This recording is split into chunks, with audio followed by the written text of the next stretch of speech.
Hello, my lovely viewers, and welcome. I am Kira, a romantic ace, and tonight we are streaming Chapter 10 of the Royal Romance Book 2. If you haven't joined me before, welcome. I drink and I cuss. If you want to play the drinking game along with me, the rules are right here underneath the player over at twitch.tv/aromanticace for those of you watching the VOD. I myself do have a mildly inebriating beverage of which I'll be partaking this evening because I'm exhausted. So that'll basically be my own handicap. And to catch you up on the story so far, so we are playing as Kira, a New York City waitress who was trafficked to the Western European country of Cordonia after serving the bachelor party of Crown Prince Shamar. His buddies decided to throw him a bachelor party ahead of the upcoming social season.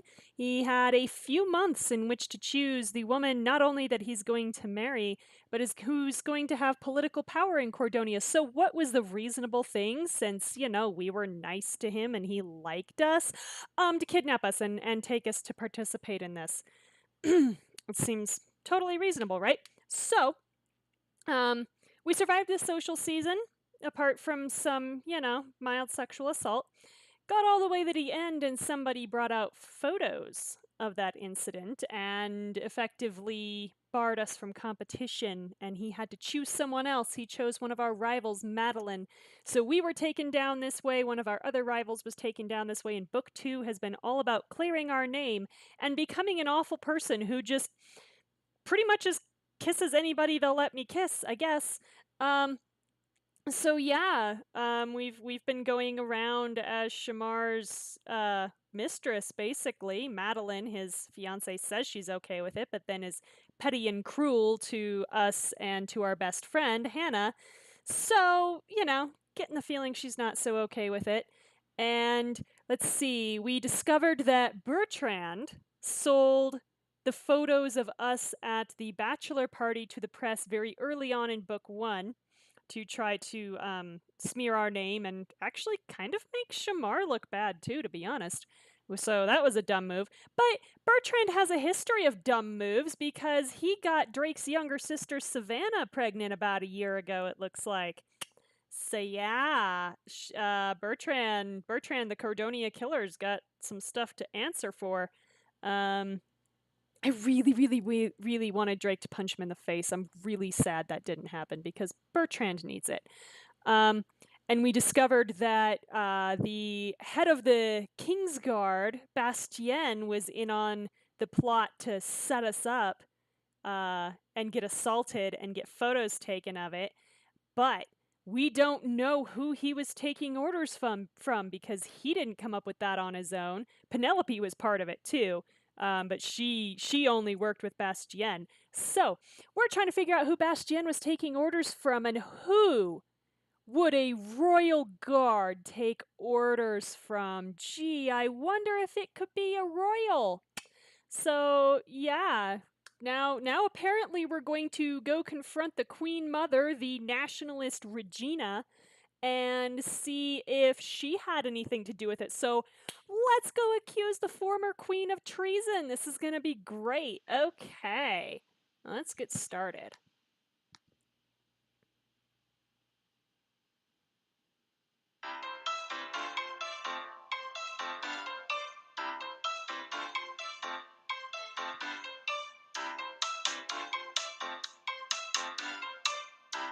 This is Chapter 10, Tea Time in Paris. We still haven't left Paris. We've been here for a little while, so it should be fun. On the train the next day, and we've been living on this train. Rise and shine, queen-to-be. Oh, you didn't knock on my door, Maxwell? Damn.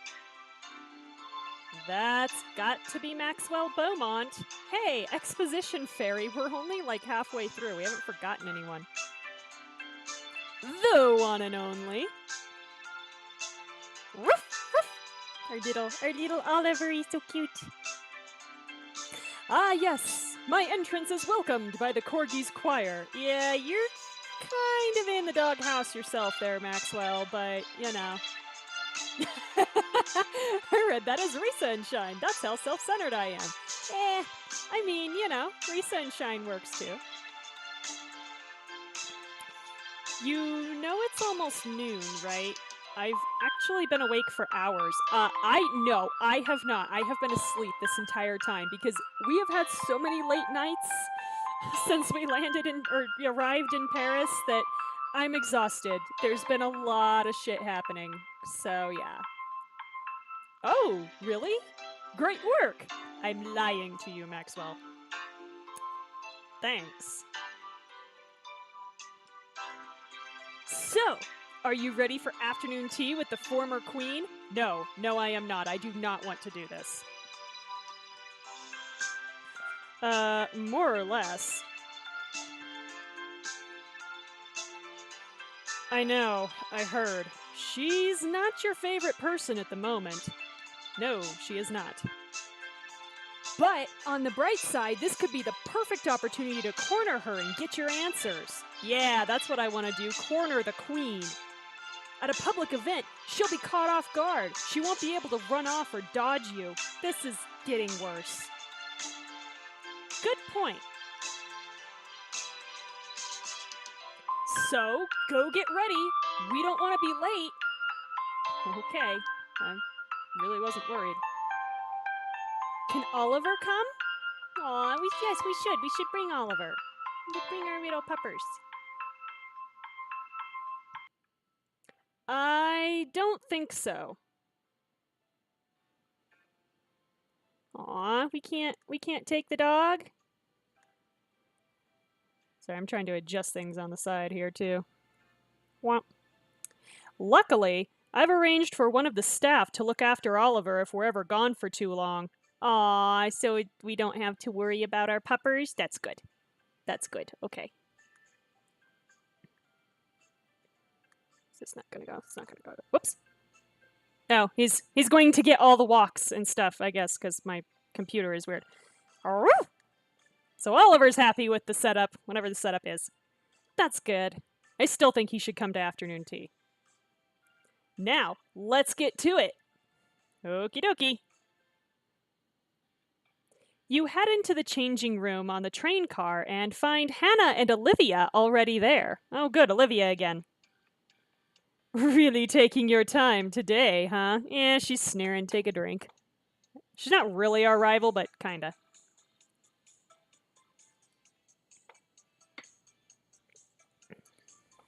Whee! Good afternoon! Getting ready for the party? Yep. Any ideas? Actually, yeah, we know Hannah's waiting to dress us. Hannah holds up a gorgeous light blush dress with floral print. Maybe you should try this one on. Okay, so that doesn't look horrible with our skin tone, but it's neither going to buy us a scene nor is it going to make Drake uncomfortable. So, yeah, we'll go with our designer outfit here. I'll stick with this dress. That one's lovely too. This is your last chance to change before the tea party. Well, I really wasn't worried about it, because I really don't give a shit what the queen thinks. Honestly, at this point. Like, God, my app is like all sideways. Okay, there we go. Let's go! A short drive later, and, you know, regal music and all, you enter an extravagant tea party. And I'm really not at all sure why it's not picking that up.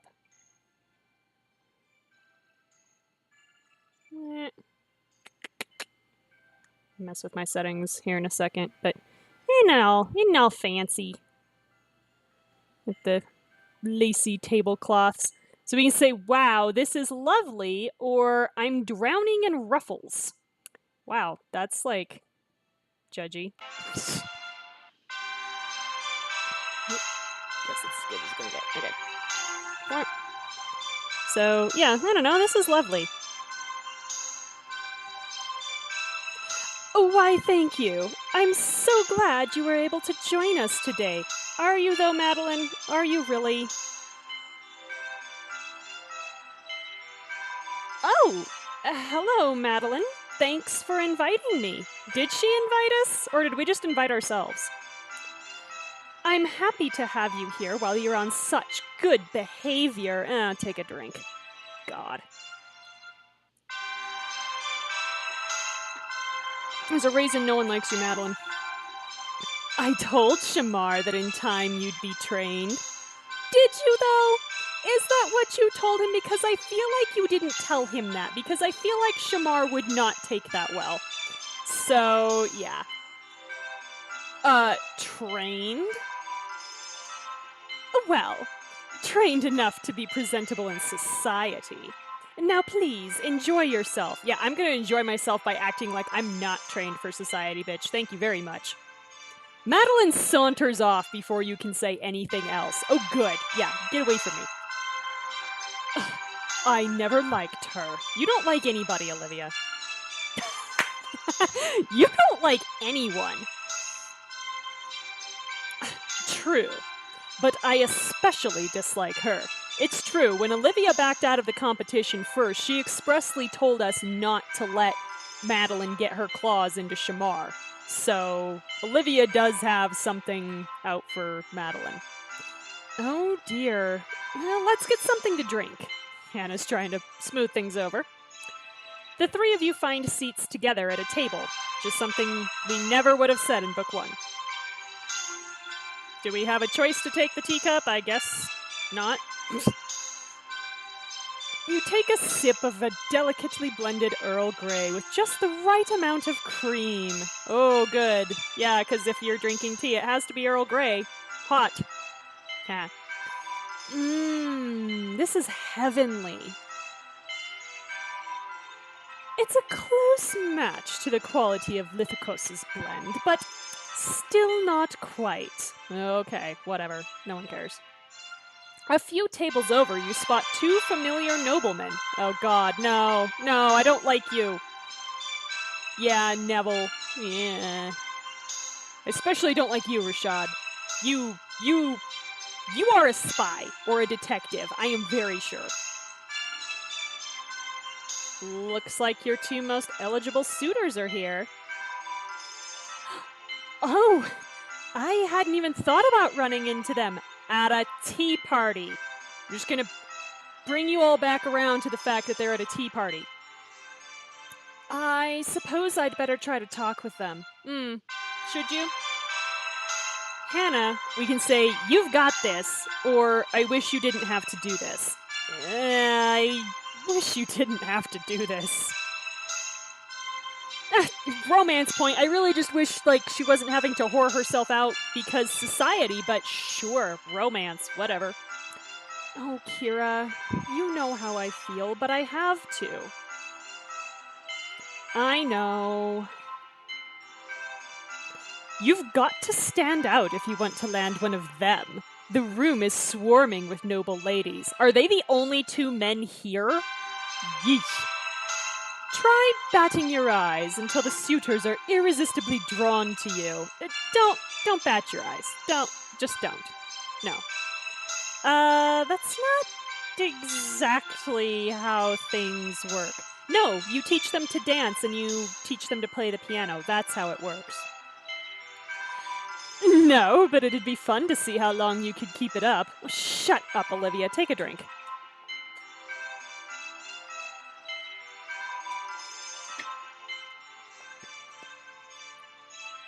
Ooh, I've got an idea. Do we? Oh god. Hannah should pretend she's choking or make a toast. Don't pretend you're choking. That's almost as bad as fucking Madeline with her fake allergies. Make a toast. I can do that. You clink your spoon against the edge of your teacup. I mean, I guess you make toasts at tea time. Why not? Attention! Attention! Lady Hannah would like to say a few words. I'm just so happy for Madeline and Shamar. I know they're going to be amazing rulers. I'm so grateful for how they've welcomed me into their court. I couldn't ask for kinder hearts. Holy shit, Hannah, you're a good liar. Told you I cuss. Hear, hear. Shut up, Rashad. Well said. Oh, God, you can go away too. As everyone toasts to the happy couple... Wait, is Shamar here? Rashad and Neville make their way over. I am very unclear as to who is actually in the room right now. Lady Hannah, what a pleasure it is to see you. Please go away. Your outfit looks lovely today. You especially go away. Olivia, we should socialize with some other ladies while we're here. Of course. Let's engage in frivolous social conversation and witty banter. Oh my God, okay. Ha! We'll have the wittiest banter. And we'll have something. Of course. I'm there, after all. Yeah, take a drink. There'll be a lot of sneering in this one, I can see.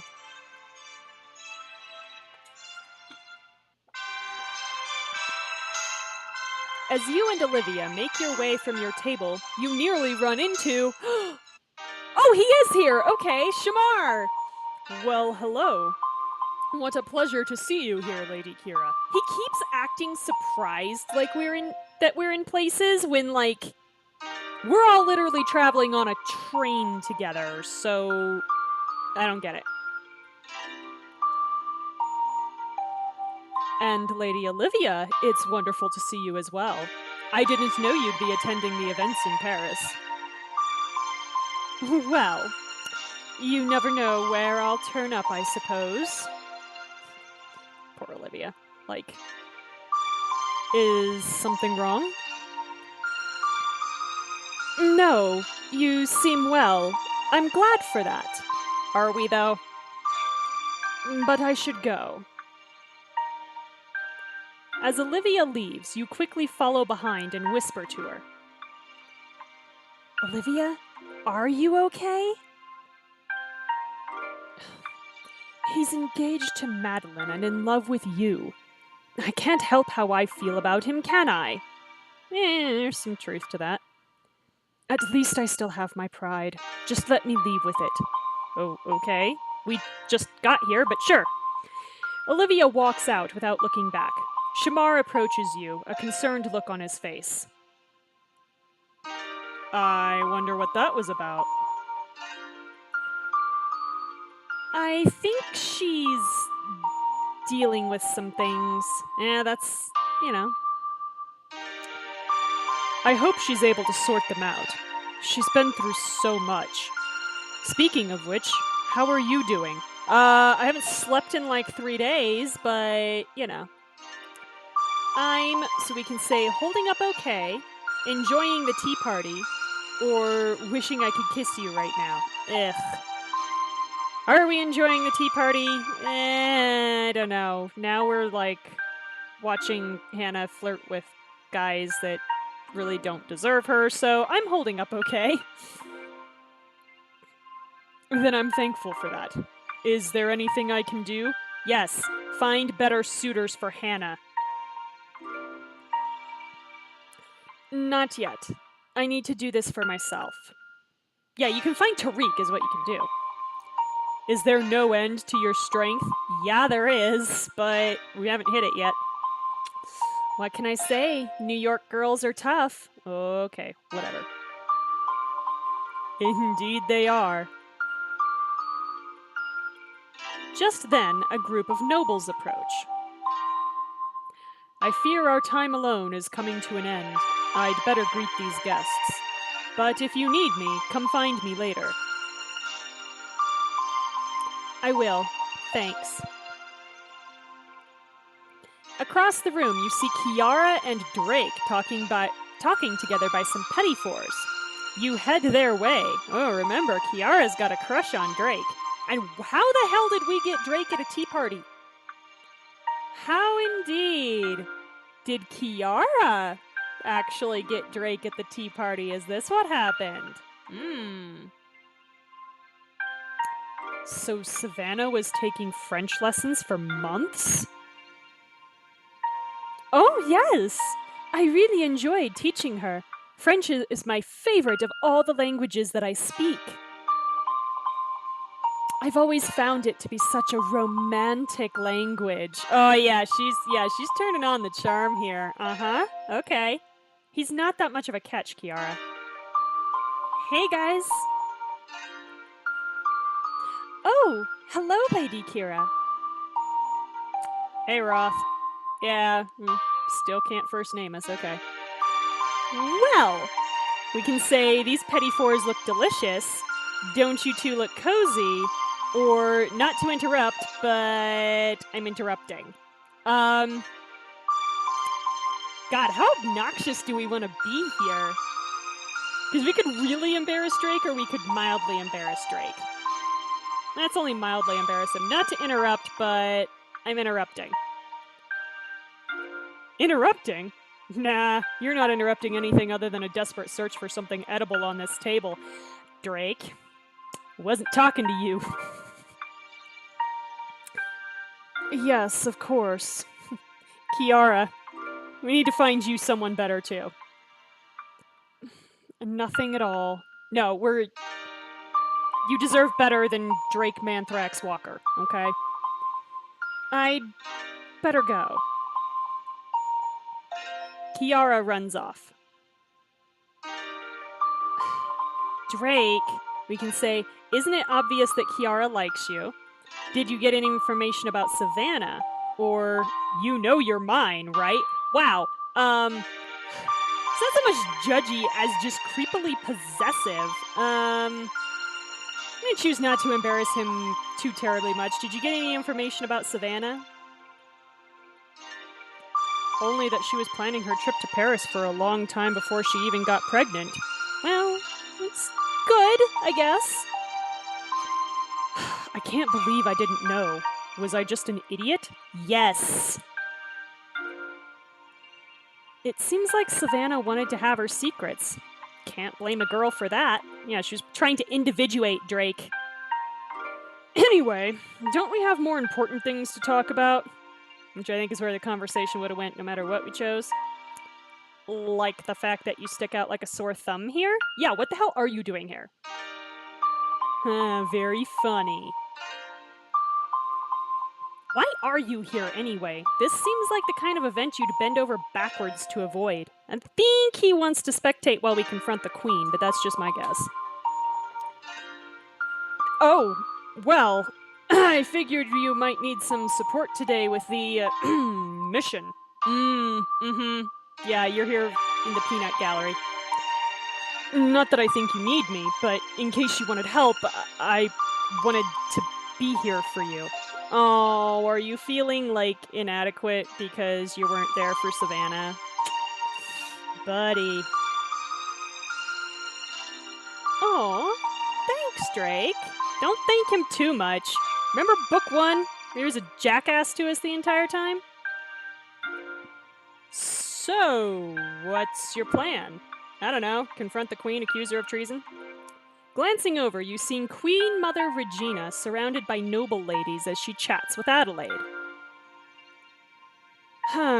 We might need some backup. Maybe a diversion to draw most of the nobles away? I'll go find Maxwell. Yeah, that'll do it. But I thought you and Maxwell... It's for you.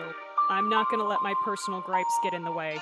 Yeah, Maxwell won't really say no to helping us either, so it's fine. And maybe you can see if Shamar is available to help. Meet back here? Whoa, what are Shamar and Maxwell going to do to distract the queen? This is gonna be good. Roger. Okay. As Drake goes off to find Maxwell, you search the room for Shamar. While you're by yourself, Penelope walks up to you. Hey, Lady Kira, I know you're probably not very happy to see me again. No, I can use you. Come, Penelope. But I wanted to find a chance to apologize for you? No, I wanted to find a chance to apologize to you for working against you. Apologize for you for working against you? What? No. Penelope, we can say, it's okay, I'm over it. I know you were a pawn, I have bigger fish to fry. Or, my children's children will curse your name, which seems judgy. Take a drink. That's that's quite the reaction, but that's not what we're gonna do. I don't think we're over it. But I know you were a pawn. I have bigger fish to fry. Like a queen. Thank you. Poor Penelope. I think? Yeah, it means you're pretty much off the hook. It's fine. Wow, take what you can get. That's judgy. Take a drink. Really didn't think we were going to be that kind of jerk. Okay, cool. I will. You're right. It's far more than I deserve. Wow, yeah, that's a jerk. I should go. Kiara and Madeline will be waiting for me. As Penelope leaves, you see your opening to get to King Shamar while he's alone. Shamar! Hello again. I may need your help. Just tell me what to do. Maxwell and Drake slide up next to the two of you. Ooh, smooth timing. I'm here to save the day! Oh god. Okay, here we go. Tone it down, Chief. Toning it down! Okay. What's our play here? Good question. How much does Shamar know? I need a distraction so I can talk to Queen Mother Regina away from the crowd of nobles. So we must draw a crowd. That would be what's going on, yeah. Dance off? I'm feeling a dance off. Drake, drop a beat. Oh, no. Maxwell, we're at a fancy tea party. Somehow I think that might be too distracting. Okay, but what about like a formal dance off? Like, you know, ballroom. You know, you could do that, I guess. Right. We need something that'll get people's attention, but not something that'll stop the party in its tracks. I still need people around so Regina doesn't run off or try to kill me or something. Wow, that escalated quickly. I'm not sure we should be putting you in such danger. Everybody in this game needs so much therapy. Y'all. Well, that might have been an exaggeration. I mean, if she hands you an apple, don't eat it, Kira. What I really mean is, what's one step down from a dance-off? There is one thing we could do. Oh, we haven't done it since primary school. No. Ooh, yes. Do you really mean it? Haha. Now I have to know. The three of us were briefly in a singing quartet with Bertrand. Oh god. Oh. That's, so we can say amazing, hilarious, or adorable. Let's make Drake super uncomfortable. That's adorable. I can't think of anything cuter than the four of you singing together as kids. Three of them were kids. I'm fairly certain Bertrand was damn near an adult. How about the three of us singing together as adults? Yeah, no, please do this. Please do this. That'll be a close second. How about it then? Oh lord. Oh. I'm always in for pretty much anything, actually. Is there no other way? Can't we light something on fire or critically wound Maxwell?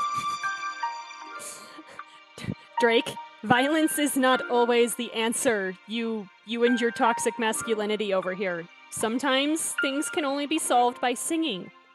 It's fine. Remember, we've got to do this for Kira. Yeah. Oh, fine, fine, let's get it over with. What are they gonna sing? I'm so interested. Drake turns to you. You are not allowed to bring this up ever again. Oh, dude, New Year's Eve, guess what's getting brought up? Yeah, you're singing Auld Lang Syne, my dude. You are singing Auld Lang Syne. Your request is noted. As Maxwell, Drake, and Shamar take the center of the room, you sidle along the edges until you reach Queen Mother Regina. Excuse me, if I might have your attention, my friends and I would like to provide a tribute to Cordonia. The nobles turn to their king and begin crowding around. Please tell me we're saving Hannah from awkward conversations with Neville and Rashad too, because yeah. Oh dear. Oh, I don't know what tune they're going here, so I'm gonna go with Genovia from the Princess Diaries. Cordonia. Oh god, don't make me keep singing. Hey, Maxwell sings the same thing.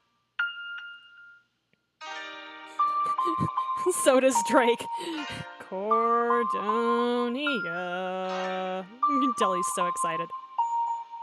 Land of apples, home of snow. Place where all good things grow. I mean, they haven't warmed up at all, so they can't be that good. Teach us all we need to know. As the other nobles draw even closer, you see Adelaide and Regina hanging back, locked in conversation. Ah, shit. Gotta get her away now. Regina is not happy. I should, so we can try to overhear what they're talking about, or jump into the conversation. Let's lurk awkwardly, try to overhear what they're talking about. Do you seriously think it was appropriate to try to arrange for male dancers at your own daughter's bachelorette party? I mean, I'm not surprised from Adelaide, honestly. And also, what the hell's wrong with male dancers? Like, you know, they do their thing. They don't have to touch anybody. Appropriate? No. Amusing? Yes, definitely. Oh my god, she is my grandmother. You're just lucky that I was able to head off the incident before you created a scandal. Oh, please, Madeline's young. She should have some fun. She got pretty trashed at that bachelorette party anyway, so she had plenty of fun. I seriously doubt Madeline would have been amused. Regina glances around and spots you. Hi, totally wasn't listening. Lady Kira, something I can help you with? Queen Mother Regina, I need to speak with you. Wow, that was upfront. Well, hello, dear. Anything you have to say to the Queen Mother, you can say in front of me. We're family, after all. Not yet, you're not, Adelaide. I really would rather say it in private. Haha, you're not likely to get much more privacy than this, darling. Please stop wasting all of our time and say what you have to say. All right, did you send the captain of the King's Guard to, blackmail me? I need to know, so we can say, why do you dislike me? Do you care about Shamar's happiness at all? Or why do you like Madeline so much? Okay, those first two are probably a little too blunt. So let's go with, because, here's her opportunity to brag in front of Adelaide, too. Why do you like Madeline so much? She is my future daughter-in-law. Shouldn't I care for her? Yeah, none of them were good. None of these were good options. Well, it's more than that. Even before she won, you've been a proponent of hers. So I'm getting some information. Okay. I merely thought she'd make the best queen for Cordonia. She has the training and the pedigree. It wasn't anything personal. Mm-hmm. Wasn't anything personal. It's just, where you were born, how you grew up. Nothing personal, though. Regina sure knows how to charm, doesn't she? I can be charming when I need to be. Oh my god, I think she literally is Regina Mills. Yes, I'm convinced. I suppose you just don't happen to feel the need very often. Yeah, exactly. Nothing personal, it's just personal. Whoa! Okay, this is going well. See, didn't I tell you that accusing the queen of treason was gonna go well? Across the room, the guy's song begins to wind down. Cordonia, my home, sweet home. It appears the entertainment is drawing to a close. Wait, there's one more thing I want to know. Oh god, okay, here we go. Just be honest with me. None of this is gonna end well. Okay. So we can say you would have done anything to prevent me from being queen, or you conspired to put Madeline on the throne. Woo! I don't like either of these. But, the plot demands that we move this forward. So, okay, you would have done anything to prevent me from being queen. Anything? That's a bit strong. Ooh. So you were trying to keep me off the throne. Things can be so black and white when you're younger. Wow, okay. Cool. The truth is that I would have done very little to stop it. I know Shamar well enough, though he's not my biological son. He never would have responded to my attempts to encourage him one way or another. Yeah, that's why you set the press on us. And what's the point of pushing too hard for no result? The last notes of the song fade, and the nobles break into applause. Now, if you'll excuse me, I'm ready to leave this tea party. It's been rather disappointing, if you ask me. Yeah, you've been talking about strippers and, getting accused of treason. It's fine. The one request I made of the caterers is that they secure my favorite pastry for today, but there's not one religue, I think that's how you say it, in sight. The party's ruined. No one asked for your opinion. Good day to you both. Good day. Good day, ma'am. Queen Mother Regina leaves. All right, we're supposed to remember that her favorite pastry is religious, I guess. Don't mind her. She's always been like that. Have you known Regina long? Of course. She doesn't like to talk about it. But we are cousins. Ooh, okay. All right, so Adelaide is one removed from royalty. Interesting. Cousins? We can say, what? How could you keep that a secret? Or, wait, her son is marrying your daughter. Kira, how many times did we hear the dead mom story? Regina is not Shamar's mother. She is his stepmother. So that's a stupid... Yeah, exactly. Stepson. It's not incest. Okay. So, what? How could you keep that a secret? Besides, in those high-and-bred noble families, pretty much everybody's cousins. It's not exactly a secret. I suppose it's more like Cordonian courtly trivia. Oh, okay. Is that an answer on Final Jeopardy then? We'll get more information. Though it wouldn't surprise me if Regina is trying to keep it a secret. Oh, indeed? Why? Why? She always thought she was better than me. Better than the rest of the family. Well, she did become queen. We're not sure when, though. Marrying Constantine only made things worse. Oh, hell. I probably shouldn't be saying any of this. Yeah, did somebody spike your tea? Oh, don't mind me. I'm happy to talk. Yes, we are. Well, it's been a delight, Kira. It looks like this party's over, but I hope we'll speak again. Yeah, I'll bring my not boyfriend, Maxwell.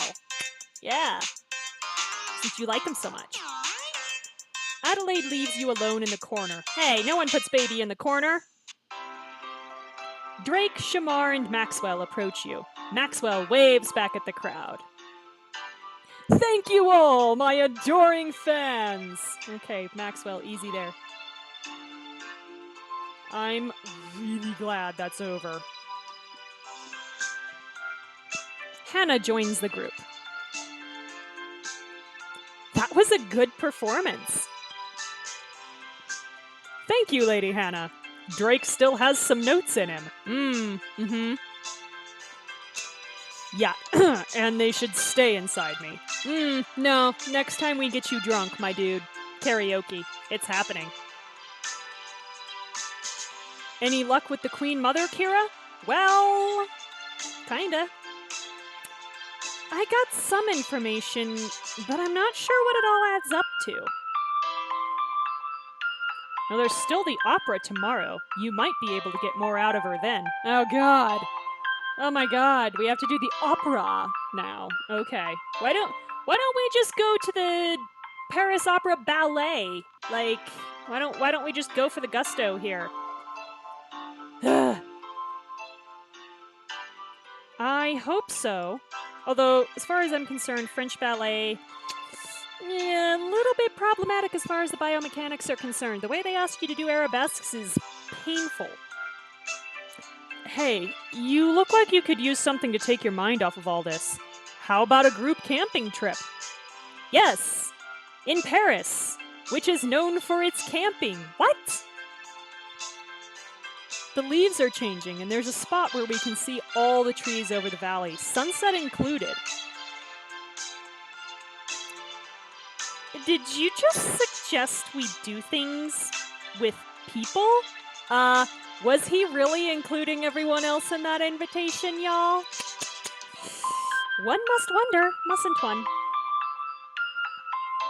Okay, I can take it back if you'd like. Let's go to the catacombs and camp with the bones. Yeah, that's, yeah. I mean, I know one of my YouTube viewers would probably like that, but she's teasing you, Drake. Fortunately, there's a break in the tour schedule tonight, so I can slip out for the night. Whoa. Well, you know what? We're encouraging delinquency, so... Are we allowed to just leave like that? Doesn't matter. We broke out of the palace and went and got Cronuts. I hauled his ass off to the Statue of Liberty. Alright? Like, it's fine. The number of times I have kidnapped the prince in this story, like, there's no wonder that they tried to deport me. I only need to notify a few guards and we're good to go. Nobody will miss us for a night. No, don't check with your fiancé. You know, it's fine. How about it, Roth? We can escape for a bit. So what do? Do you go camping with your friends or do you stay in for the night? Well, hell yeah, I'm gonna go camping. Except for the fact that, like, I'm staring at Drake here. It's fine. I need a reprieve from all this. I'm gonna spend another sleepless night. It's fine. I think we all do.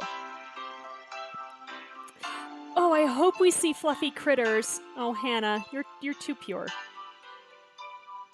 I thought he called you bruh, not Roth. I mean, at this point, him calling me bruh would make more sense. Let's go. It's kind of what I like about this surname. It's a good, like, if you're gonna call somebody by your last name, Roth is a good name, I think. Yay, camping! Okay, Maxwell. Hey, who said you were coming? Well, of course I'm coming. We're all still friends, right? Well, all of us? Right? Maxwell, we can say, of course we're friends. We can get along for a whole night of camping. Or, I don't agree with what you did, but this will be a no drama zone. Well, the thing is, I do agree with what he did because Savannah specifically asked him not to tell Drake. So, of course we're friends. Yes! I was worried I'd lose some more. Aww. Uh-huh. Now, let's hit the road. After we pick up some camping gear. Unless you normally carry a tent with you. Unless you've got a rudder... Unless you've got a rudder and a lot of sails hidden in that bodice. Unlikely. That's not a bad idea. With a tent, I could live anywhere. Okay. Like inside the limo! No, that's where Justin lives. Justin lives in the limo. I don't think you need a tent for that. No, you don't. Just ask Justin. It completes the experience. Well, you wouldn't necessarily have to live in the limo. You could take the limo around and then, like, park it wherever you want and then live in the tent. There'll be no camping in the limo. Now let's go. We're losing daylight. Let's go. We're losing daylight. Yeah. You, Shamar, Drake, Hannah, and Maxwell pile into the limo. It's probably the most crowded this limo's ever been. One shopping trip, a few hours driving, and a long hike later. By the way, I'm still in this fancy designer dress and probably not hiking sensible heels.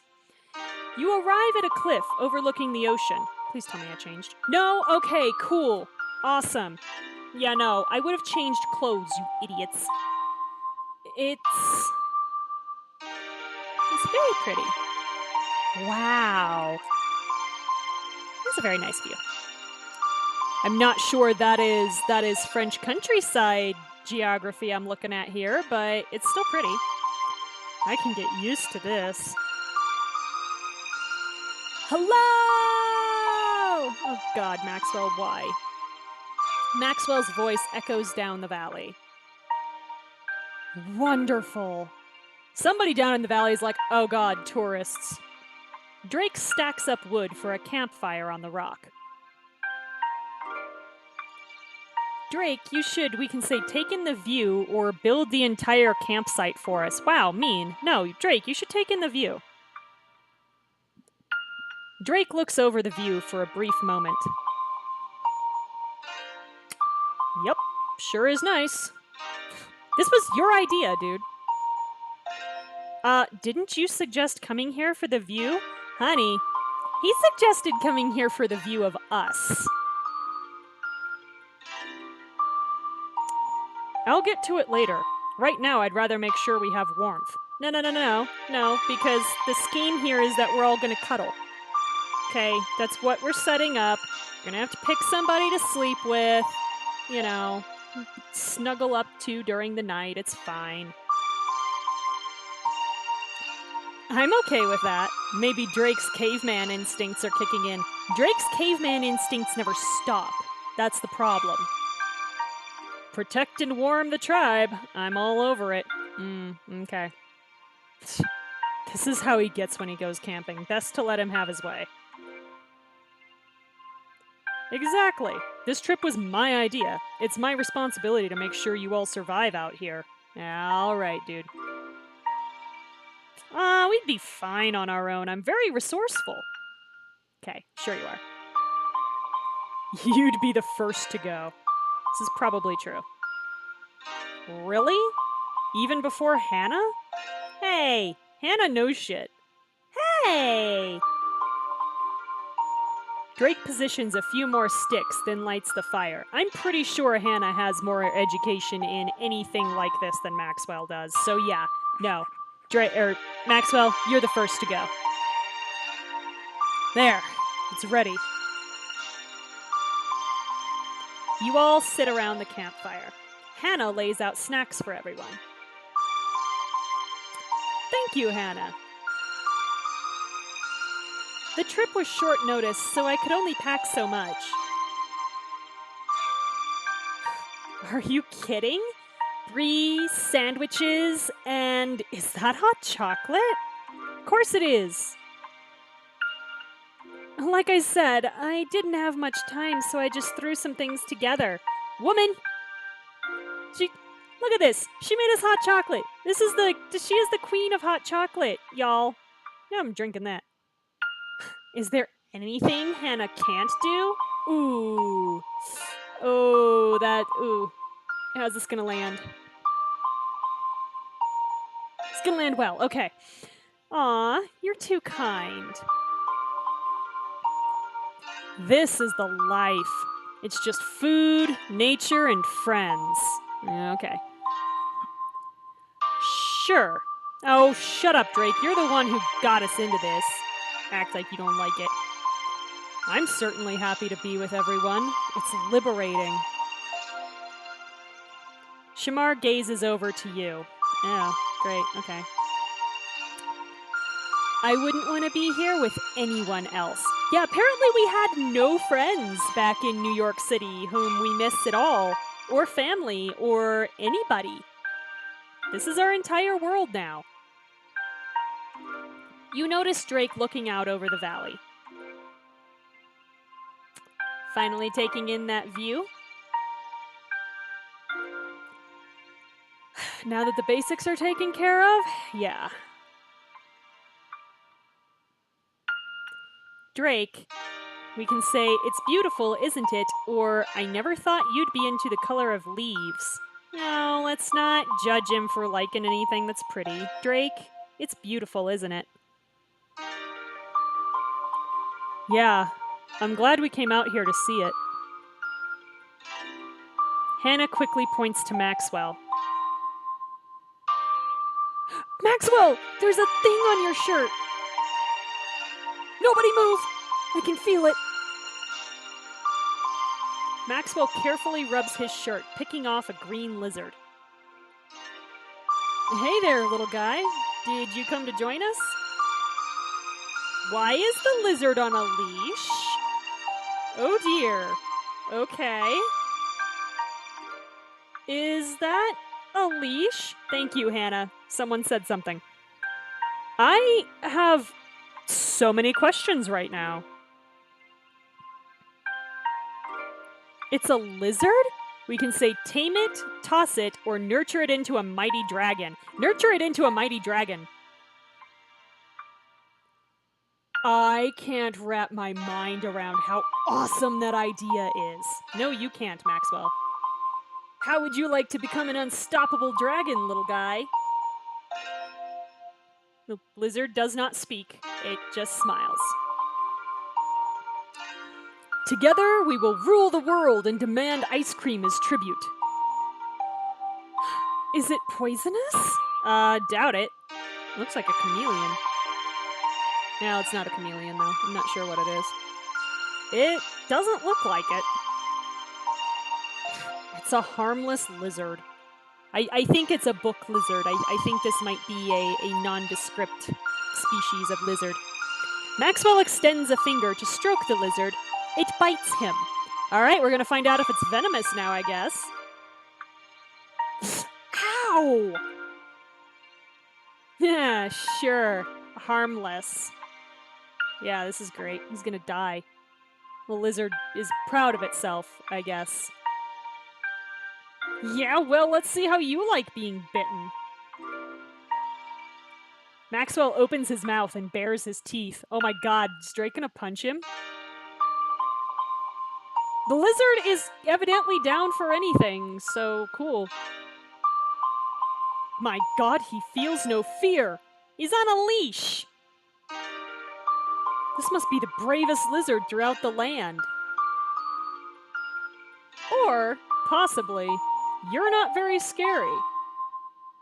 Hey, I'm a terrifying menace. Yeah, you are.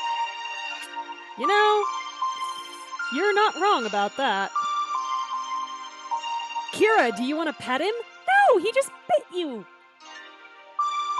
Why does it keep smiling at me? So, pet the lizard. What are our options here? Hannah should do it, Drake should do it, or I'll do it. No, let's not pass it. I'll do it. What the hell? I'm not going to set Hannah up. You hold the lizard in your hands and gently stroke it. Oh, you're so cute. This lizard has only one expression, and it is happy. I think he likes you. So are we going to get asked to adopt a lizard in addition to a corgi? Is this what's going to happen? Maxwell takes the lizard back and sits him down on the ground. Go forth and conquer, little guy. Once again, the lizard is happy. The lizard scurries into the brush. I have a feeling this is a spy lizard. Hi, Emily Miku Dance. All right, we're almost out of daylight, so we should set up our tents. Oh, we're hanging in. We've just, accused the Queen Mother of low-key of treason, so it's fine. It's a good night. What if we've never done that before? I'll come help anyone who needs it. Help. Let's do it! Okay, Maxwell. Calm down. Drake oversees as everyone attempts to build their tent. I knew I was an expert at this. Maxwell's tent is inside out, isn't it? No, you don't put that there. Well, then what's this supposed to do? I don't know, Maxwell. I haven't built a tent since I was like 8. That's your sleeping bag. Okay, I'm not that bad. I do know what a sleeping bag is. I have not had enough to drink. Okay. But isn't a tent just one big sleeping bag? No, Maxwell, that's not what a tent is. Hannah sits with her pieces out, studying them. She's gonna, assemble this thing in, 15 seconds after just staring at it, isn't she? 'Cause that's what Hannah does. Need any help, Lady Hannah? By the way, we have been really heavy on the piano music. Oh, you have school tomorrow? Is that starting up again for you, or what is your school year like, Emily Miku Dance? I've got this. It's kind of like a puzzle, isn't it? I think I can figure it out. I think you can too, Hannah. You're smart. Shamar walks over to you. How about you, Kira? With the tent? We can say, I've got it. Does this thing come with a manual? I could use some help. Or looks like I'm sleeping in the open air tonight. I don't know. What are the odds that we think Game Kira has set up a tent? It really doesn't matter. I've got it. I don't want the, ooh, let me help you. I'm practically a tent architect. Are we, though? You proceed to build your tent in front of Shamar. It would seem you know what you're doing. Is this going to turn into we don't have enough tents for everybody? Oh, nice. I remember you talking about you were going to give your teacher a scarf, so that'll... I hope that goes over well for you. I'm impressed. And here I thought I might be able to show off in front of you. Never, Shamar. Oh, that's good. I'm glad you had a nice health teacher. You'll find another way. I hope I do. I wouldn't have thought tent construction would be something that they teach you at the palace. I don't know. Drake's taken me out camping enough times that I had to learn my way around a tent or else freeze to death. Ah. As the last of the light fades away, Drake manages to complete Maxwell's tent. He probably had to disentangle it from everything. There. It's done, despite your help. Oh, a sewing program would be fun. I didn't have sewing at my school, but I went to a kind of unconventional school, so yeah. We make a great team. Yeah, Maxwell, don't push your luck. I think Drake's still mad at you. I wouldn't go that far. All right, everyone. Time to settle in. We head back first thing at dawn tomorrow. Oh, great. Okay. Oh, thank you. I was very proud of the way the avatar turned out. Darkness falls on the campgrounds. Light flickers from inside everyone's tents as they settle in for the night. Mm-hmm. I should. Okay, so what are our options here? Sneak into Drake's tent. Sneak into Shamar's tent. Sneak into Hannah's tent. Sneak into Maxwell's tent. Or stay in for the night.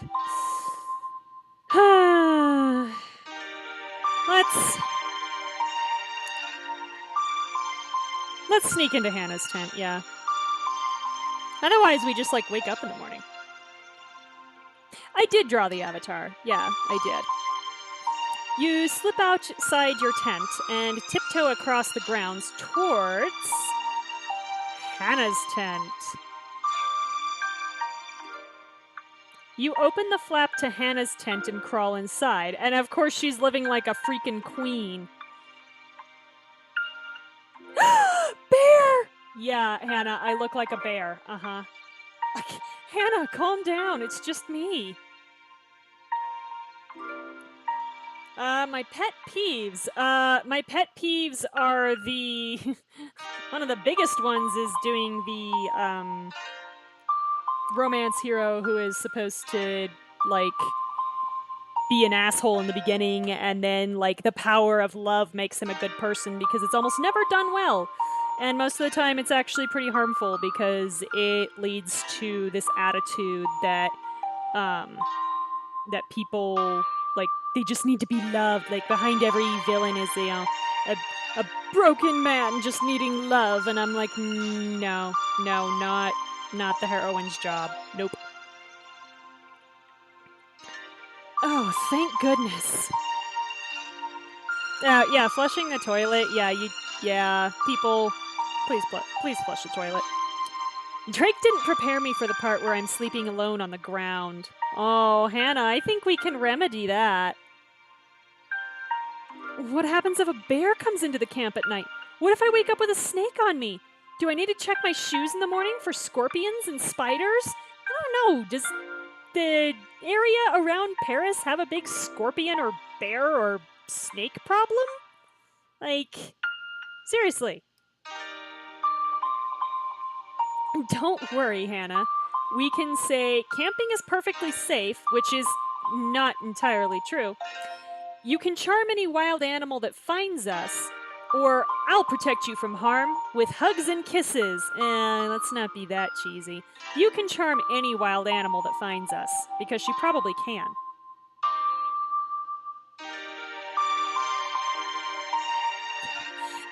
I'm fairly certain that boys don't know pretty much anything about how girls' bodies work, to be perfectly honest. You're practically a fairy tale princess come to life. You'll have all the bears and squirrels and skunks washing our laundry and cooking us breakfast in no time. Okay, skunks. In France. No. I'm amazed she didn't say raccoons. Because, yeah, skunks don't live in France. Okay. All right. I'm not entirely sure I share your confidence, but I do appreciate you saying that. If it makes you feel better, I'll be right here all night. Mm-hmm. Yeah, we will. Thanks.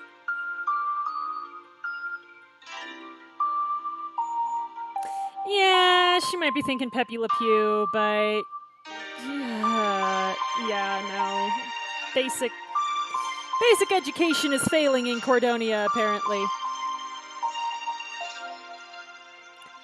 Yeah, using your phones in the classroom. Like, if you're not, because I used to teach for a little while, if you're not, like, being disruptful, and, like, especially, like, if you're not, like, making noise in the middle of me talking, then, like, that's fine.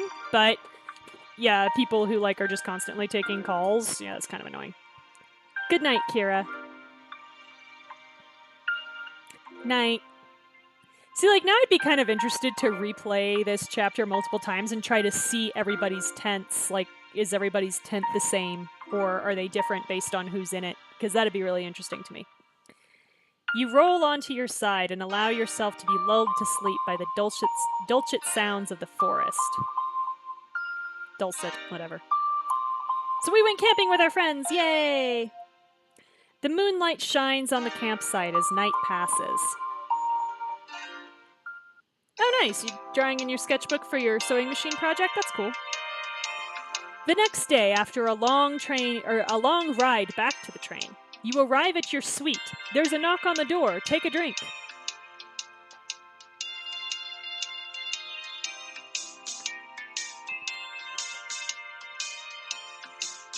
Yeah, I know Choices has a few new books out that I haven't touched, but I've had other things going on. You open it to find Hannah. Hey, Kira, I have an idea. I overheard the Queen complaining about the party lacking her favorite dessert. That's right.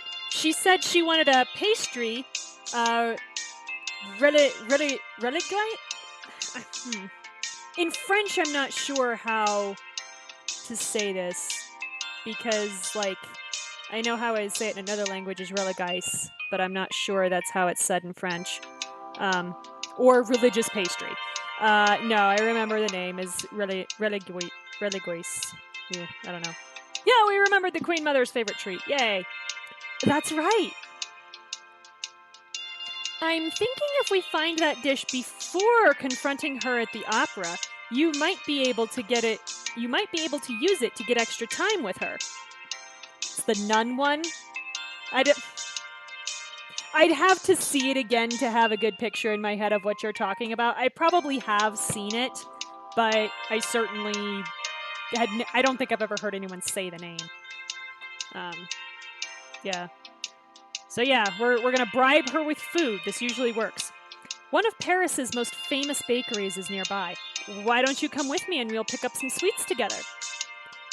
We can sample some of the best Parisian pastries too. Oh, don't mind if I do. This is your chance to spend time with Hannah and gain an advantage when you confront Queen Mother Regina. I have not done the freshman book, no. That's not one of the series that I tried. So what do? Do we go pastry shopping with Hannah or prepare for the opera? Let's go pastry shopping.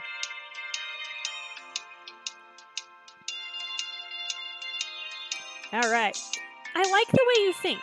Crafty, yet also in a way that gets us delicious desserts. It's basically a bunch of eclairs and little cream puffs held together with caramel in the shape of a nun. I mean, I assume they're going to show us a picture here, but they may not. It's one of my many talents. Shall we? After you. Hannah leads you out of the train car and through the streets of Paris.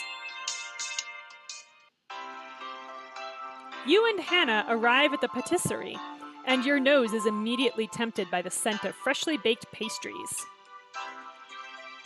It smells amazing in here.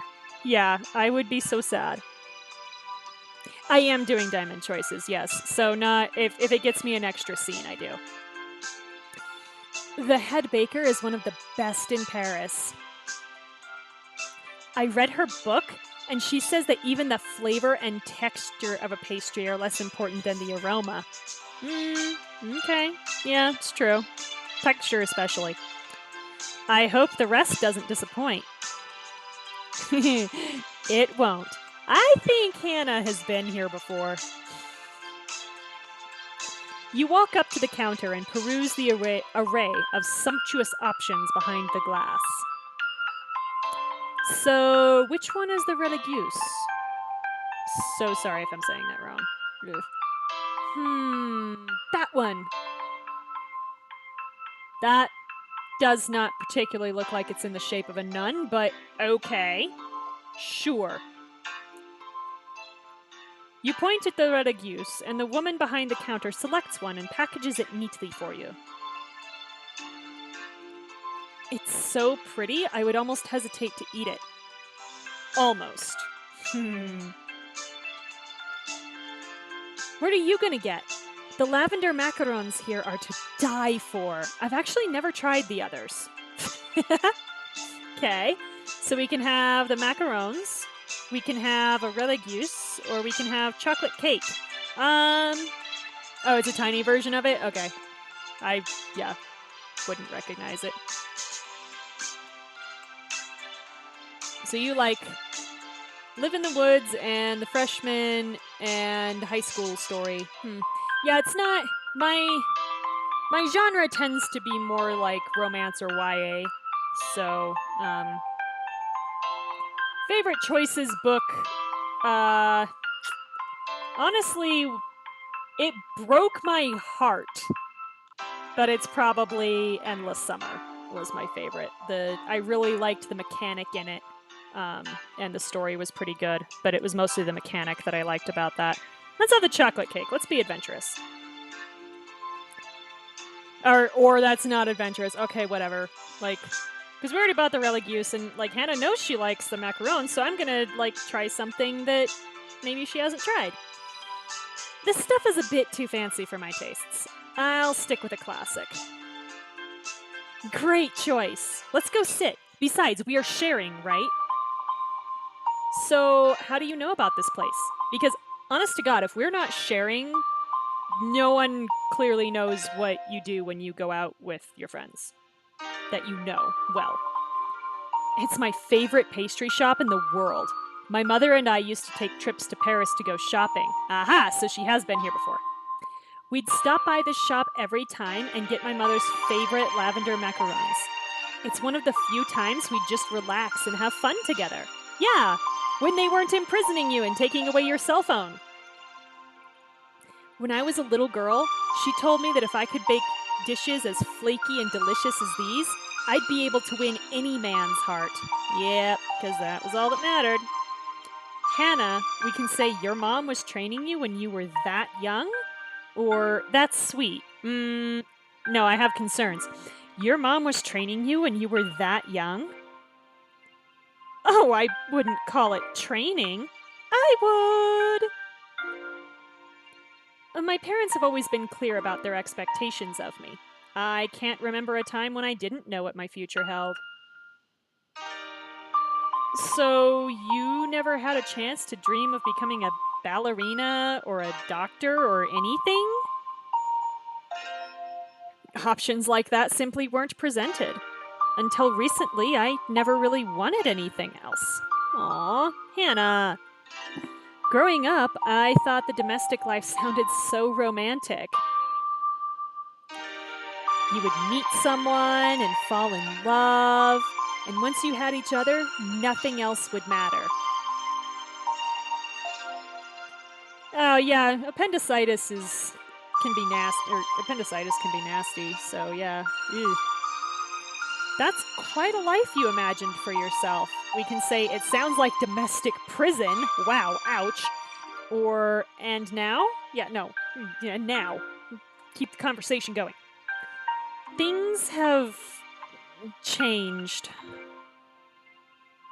I thought I could be happy living the life my parents wanted for me, but now I'm not so sure. Oh, nice. A skeleton design on the back of the dress. That's cool. Oh, particularly after yesterday's tea party. Oh, were Rashad and Neville not charming? Gee, I am so surprised. This is my surprised face. Yeah, how did things go with Rashad and Neville? You know I have to keep up appearances for my parents and Madeline. I just wish it wasn't so awkward. You? Awkward? I have a hard time picturing that. My courtly training makes it easy for me to seem at ease, but.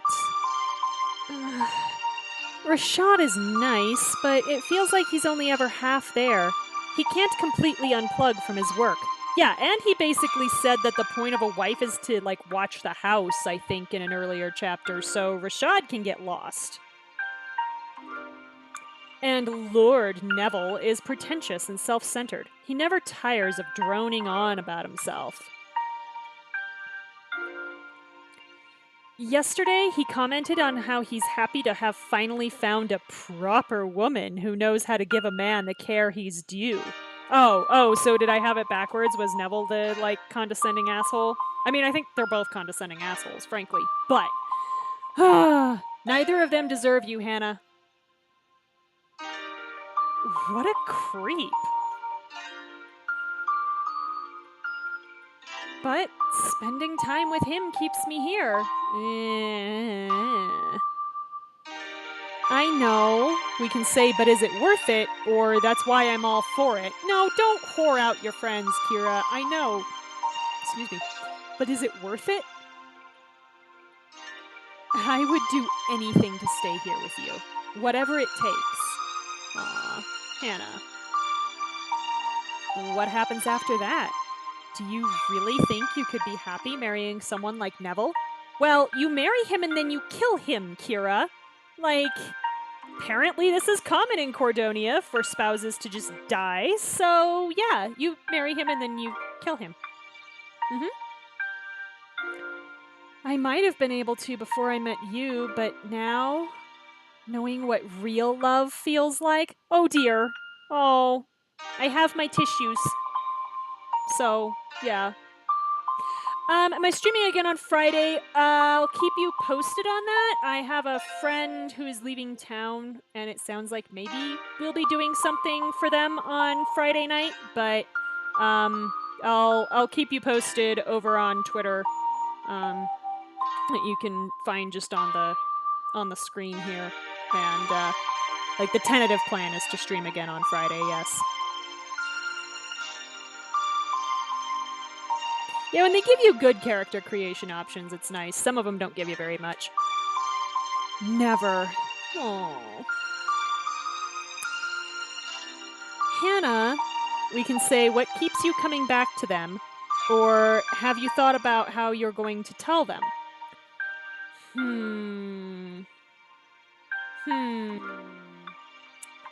Hannah,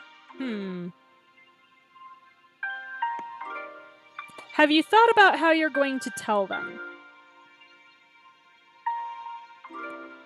I've been thinking of the most delicate way to do it, but I always imagine it going horribly wrong. Up to disowning me. Yeah. She's in a tough spot. They have to realize you can't be who they want you to be. I know, but they've been everything to me my entire life. Yeah, sounds like they've positioned themselves that way, which is abusive. I wouldn't even know how to feel without them anchoring my very existence.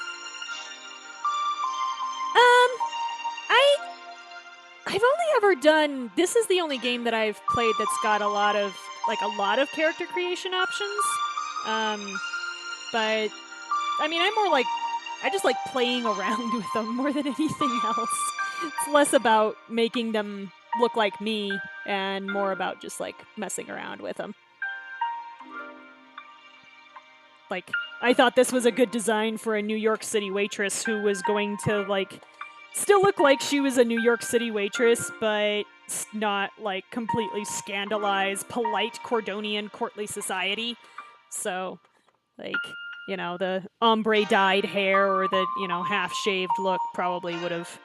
Like, I know the game doesn't care, but, you know, in real life, they'd be like, oh dear, look at her hair, you know. Well, let's start there. If you can imagine a world where you're on your own, what do you want? Isn't it obvious, Kira? I want you. Aww.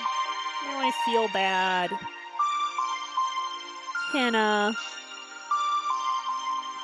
I never get tired of hearing you say things like that. I do, because I feel bad. But isn't there any other dream you have for yourself beyond love?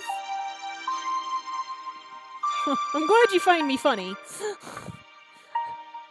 I'm not sure.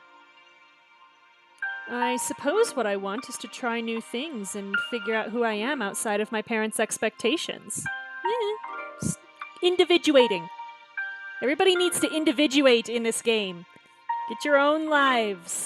Drake tried, apparently, and got himself wrapped back in. So, yeah. So I think to date, Savannah is the only character who has actually managed to individuate out of all these people.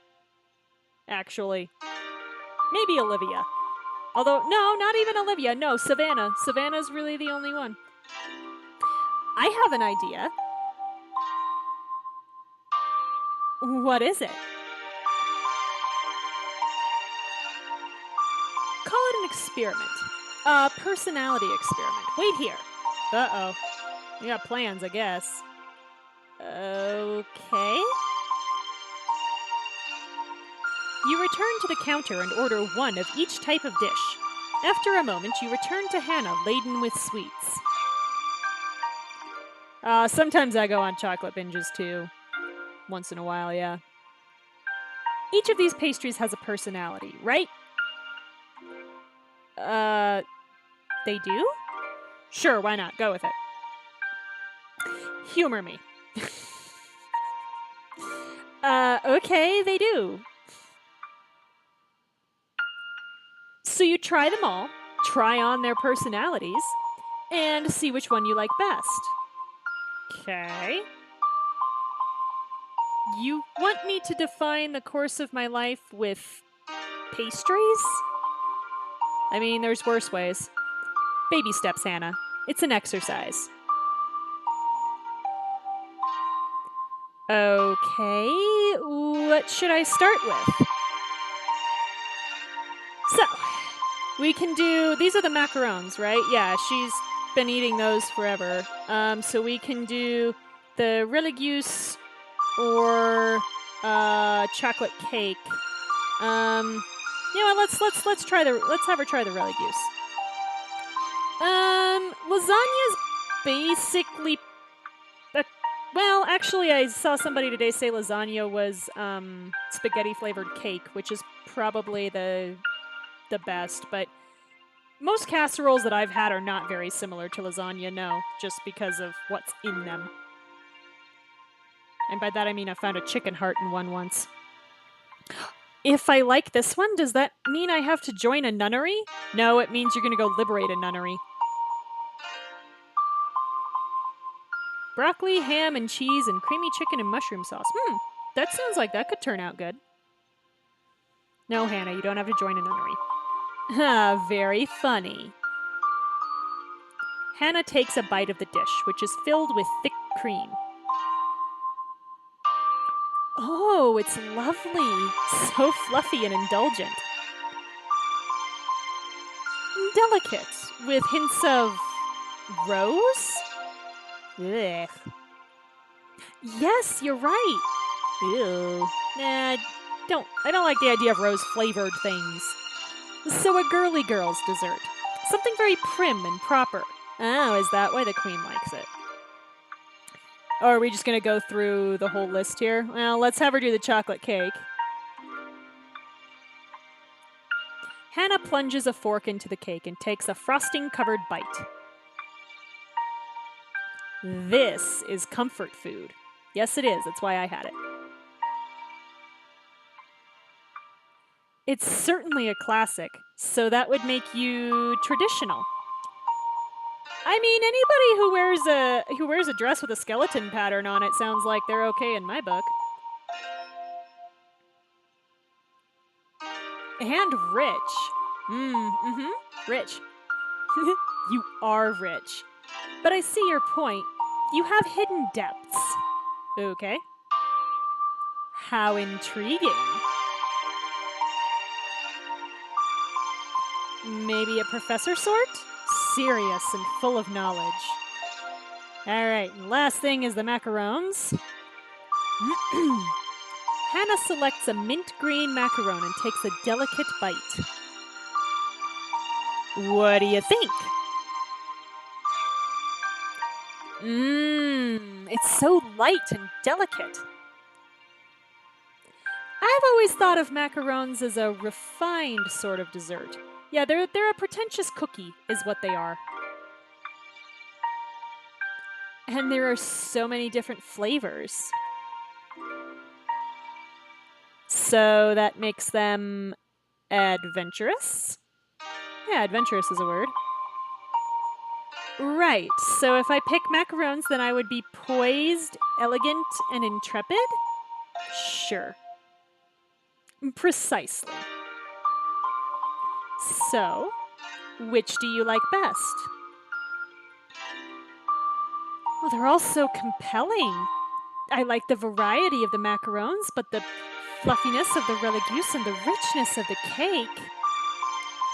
I have never tried them either. I just look at them and they look like pretentious cookies to me. So you like them all. Maybe you're fated to be a prim girly girl world adventurer who just has unknown depths just waiting to be found. There you go. I like it. She sounds so confident and interesting, but could I ever really be that girl? Yes, Hannah, you can. Go, live your dream. If you ask me, you already are. You're out here traveling the world with the Cordonian court, aren't you? It's true. She is being adventurous while still going to fancy parties. And she's, in love with the prince's side chick.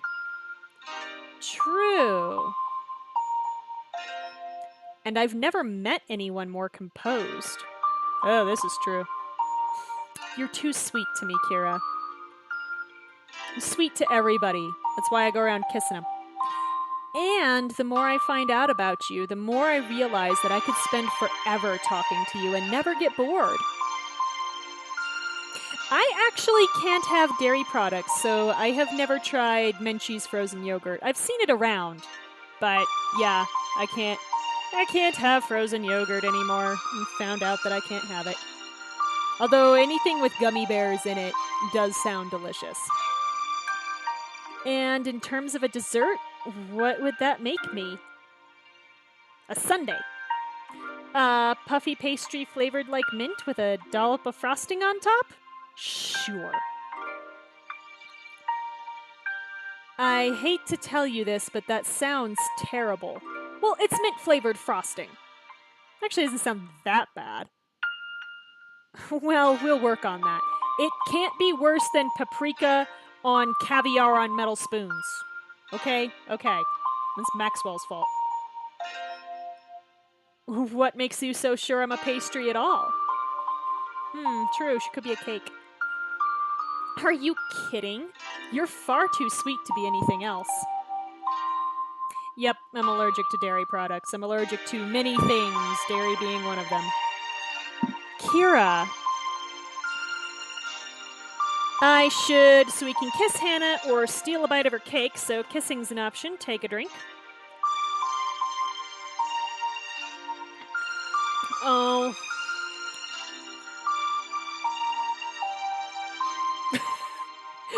Hi, Echo Zodia. If you just walked in, I'm not sure what you walked into, but yeah, there's some flirting going on. So yeah, do we want to kiss her or do we want to steal a bite of her cake? How much am I gonna cry if I kiss her? Oh, I've known a few people who are allergic to onions, actually. Kiss Hannah or steal a bite of her cake? I'm probably gonna cry if I kiss Hannah, so let's just steal a bite of her cake.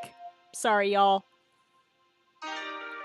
Laughing, you grab the fork from Hannah's plate and take a bite of the chocolate cake. Sorry, I had to try some for myself. Okay, we just did, but whatever. Whatever, Game Kira. please, help yourself. You'd definitely be chocolate cake. Okay? Sure. You always know how to comfort me when I'm feeling down. All right, so we took a break from court at the Parisian pastry shop with Hannah. What are friends for? Oh, yes, when I kiss Hannah, I cry because I get really sad. Because she's not the one the game wants you to end up with, and I feel like I'm leading her on. You go above and beyond. You catch a glimpse of the time from a clock on the counter. Yeah, I mean, they make a lot of good non-dairy products now. They're just really expensive, so... I hate to be the one to call this adventure to an end, but we need to get to the opera house. That's right, we need to interrogate the queen. You're right. Thank you for doing this with me. Anytime. Good luck today. Yeah, we're gonna need it, I think. Thanks. It'll be no easy feat cornering the Queen Mother. We did it once, we can do it again. They'll be singing this time and everything. You're armed with a pastry. You can't lose. I'm pretty sure I can. Hannah follows you into the Opera House atrium, a gleaming chamber of elaborate marble and gold. This is very fancy. No, I can't drink milk. I can drink like almond milk or coconut milk, but not anything that came out of an animal. I mean, I wasn't planning to go the Hannah route either, but Hannah's at this point the only decent person in this entire game, so yeah. Yeah, you can make hot chocolate without dairy milk. You just have to kind of be... You can't use the stuff that comes in packages. Maxwell waves you over to where he stands, next to an enormous ivory-colored staircase. Yeah, marshmallows. I do like marshmallows. Kira, if you want to talk to the Queen Mother, now's your chance. By the way, did they just let us in this building with a pastry? Sometimes these places have rules, like no outside food. Mini marshmallows or large ones? Yes. Yes, that is my answer. Where is she? She's waiting for the boxes to open. I've arranged for no one to bother you for a few minutes. I keep wondering what Maxwell does for these. Does he, like, pay people off with the money he doesn't have? King Shamar will be waiting for you in Box 5 afterward.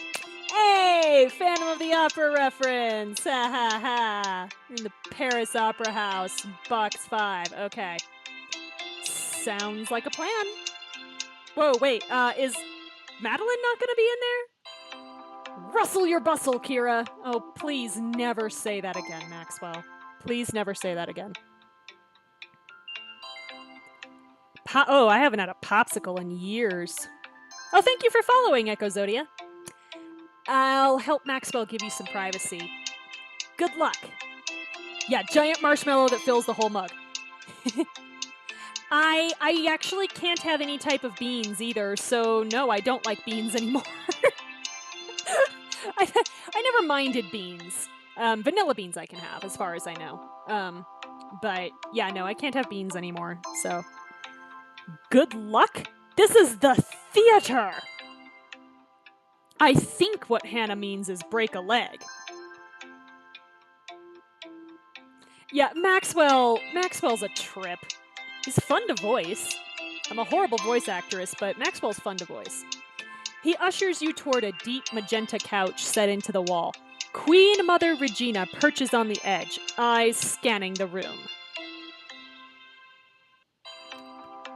Damn it. In silence.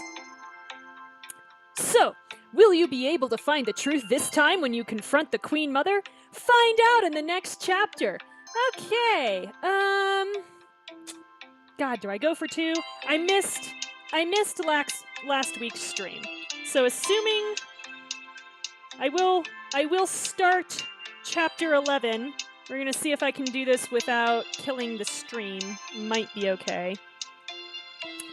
Because OBS... I like to think he didn't pronounce a single R in theater. Yeah, probably not. Probably... Yeah, theater! The lovely theater! Here. I'm a little bit surprised that they won't let you date Maxwell, although not very, because he's supposed to be our brother figure. But yeah, there was an awful lot of trying to get his shirt off in the first book where I was like, please don't. Just please don't. That's kind of creepy. So, I will get through the ad here at the end of the chapter, and I will be right back. So, stay tuned.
Hello, my lovely viewers, and welcome back.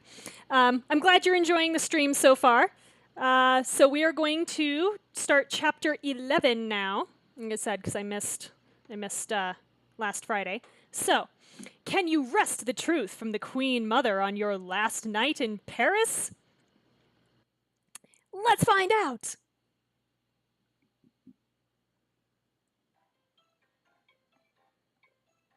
Now, helps if I turn my sound on. There we go.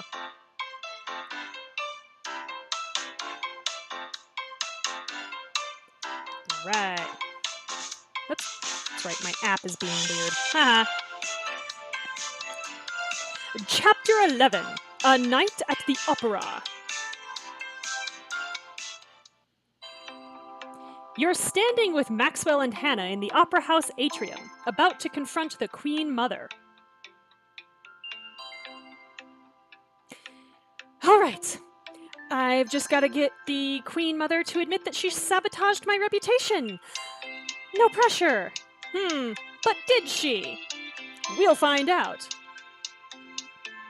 I'm sure you'll be fine, Kira. I believe in you. I'm glad somebody does, Hannah. Yeah, you've got this. All you have to do is catch her off guard. I am playing on my phone because I don't have a tablet. I only recently got a phone that can do these things, so...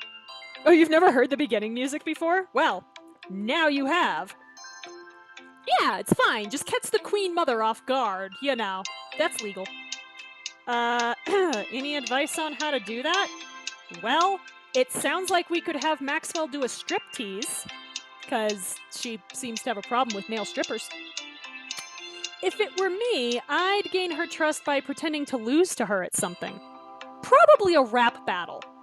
Yeah, Maxwell, sure, rap battle. Uh-huh, that's what you challenge the Queen Mother to.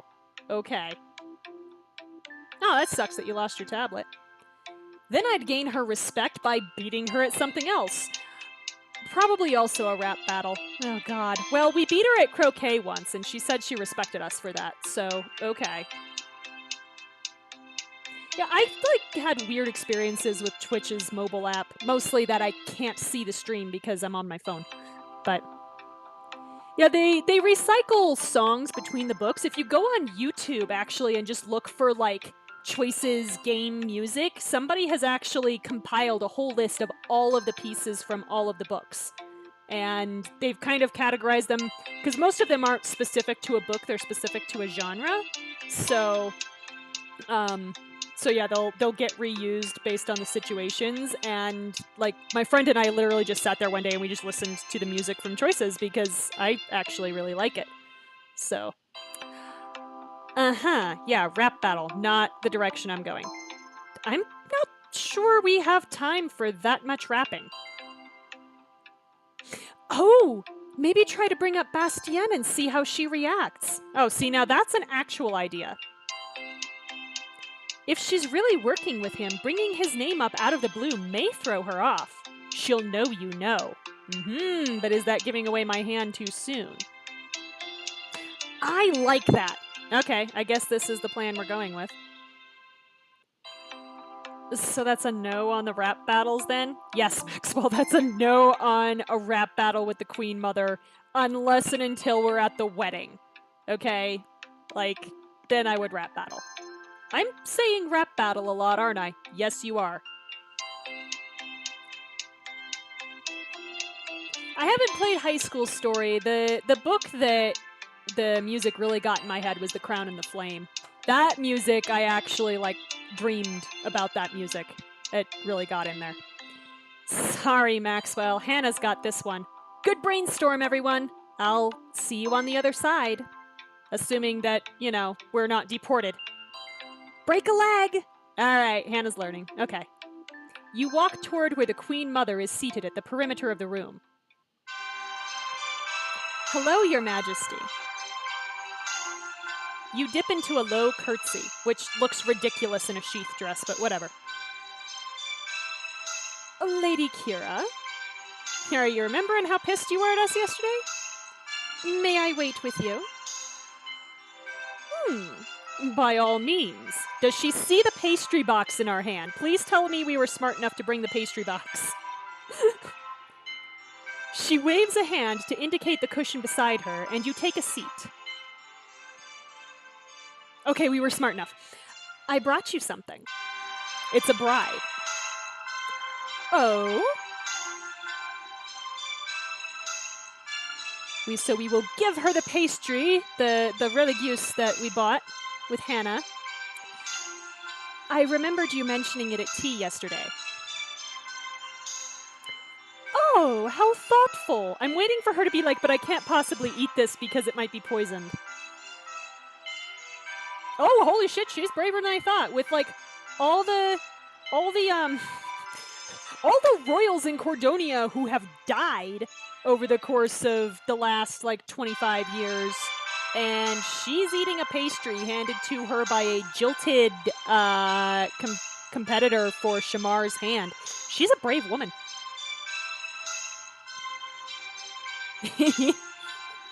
Yeah, they do. They make really good music. Like, I really wasn't expecting that. The graphics are nice too, but I really like the music.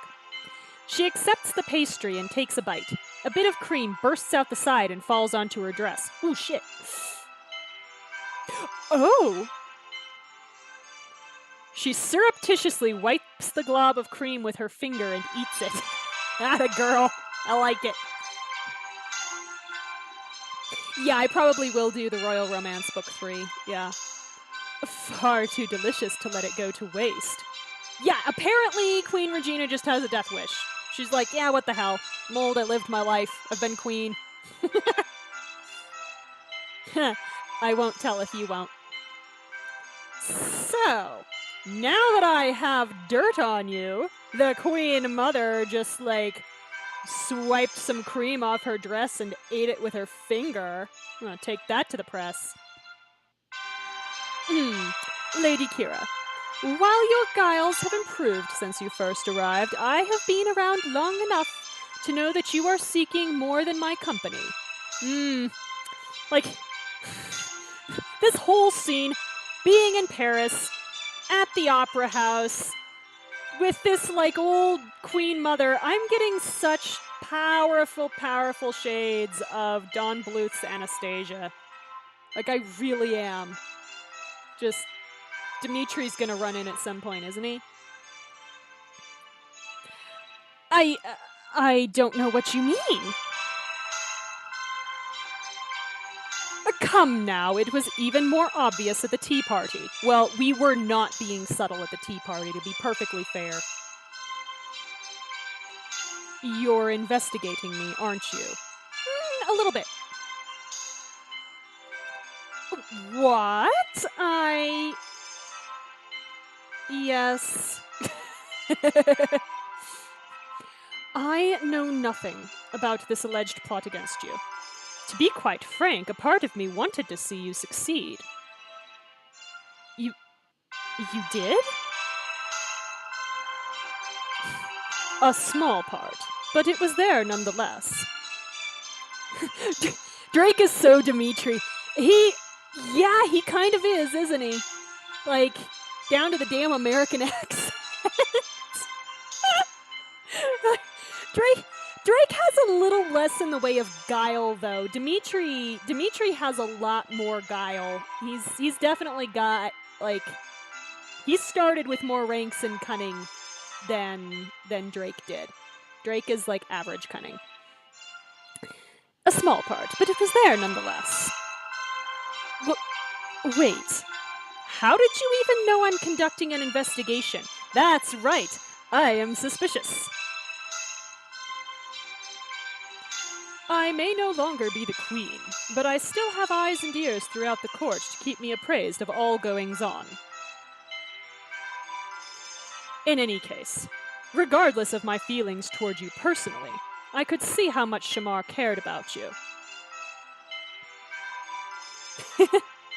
Yeah, there's a few books that I would like to, I would kind of like to play through Endless Summer again with diamond choices, because I really didn't make a lot of diamond choices in Endless Summer, and I figured out the ending and then I felt really bad, but I made no secret of my favor for Madeline, but had she not been a contender, you would have had my support. Yeah, you brought her in as a contender, Regina. Like, really? Even over Olivia? I think especially over Olivia. I know more intimately than most, the leaden weight of the crown. When Shamar's brother abdicated, Constantine was more relieved than disappointed. My feelings were more complicated. We both knew that Shamar was better suited to be king, but that didn't mean it was what he wanted. Are you saying we can say that Shamar didn't want the crown, or you didn't want Shamar to be king? I don't think she's saying she didn't want Shamar to be king. I think she's saying that Shamar didn't want the crown. It's difficult to say what he wanted. He wouldn't open up to anyone after his brother left. Endless Summer had, like, that was a plot that snuck up on me. It was more plot heavy than I expected it to be. So, yeah, I got a little Deus Ex Machina there in the third book, but, you know, other than that. I love maxi dresses, they're so comfy. Not until the brothers Beaumont appeared at court one day with a hopelessly naive young woman from New York in tow. Hey, it wasn't that naive. Hopelessly naive? So we thought. But it was clear that Shamar saw something else. Then why did you favor Madeline? Yeah, Shamar is the prince for us. Yeah, I based on the avatar that I chose, I decided there was, like, slight shades of Shamar more in there, so yeah, Shamar is the prince. Do be practical, Lady Kira. My utmost responsibility is to Cordonia, not to Shamar or to you. Oh, do be practical. If it's about responsibility over family, why did you choose your own cousin's daughter? Ooh, now we're asking the real questions. All right.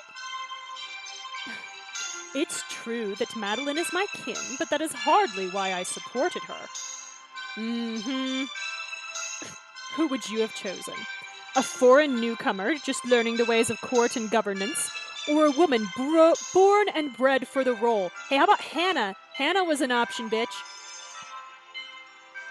Yeah, Endless Summer was wild. However, Compromise is one of the Regency's best tools. Your scandal provided an opportunity to teach Shamar that lesson. Oh, God, okay.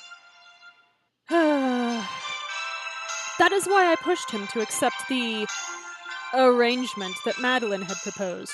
Oh, Malcolm? Prince Malcolm. Yeah, I could see it. Prince Malcolm. Yeah, you can see it. You mean... that Madeline might have Shamar's alliance and the crown. And that you might have Shamar. Wow, so Regina just straight up pimped out her stepson. Wow. Okay. In exchange for making the decision to prioritize his kingdom, I would do what I could to bring you back to court. And to him. Oh my God, she pimped us out. You can't do something like that without somebody's permission, woman. Oh my God. So you are the reason I was allowed back at court? Surely you thought it strange that you were tossed out one moment and welcomed back the next. It's not so much that, it's that I've been told other stories, Regina.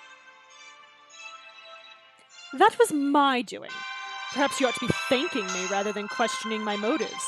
Whoa! No. See, that's the moment when you do have to question someone's motives. Like, wow, okay. Although, it didn't take much convincing. Shamar was bound to listen to his father and select Madeline regardless. Ah, so Constantine pitched it, huh? The king wanted him to pick Madeline? He was more adamant about it than I was. Stability above all else, he said. All right, our gift got the Queen Mother to open up about the coronation. We are shocked. Shocked! Wait, one last thing. Your Majesty, can you call Bastien for me?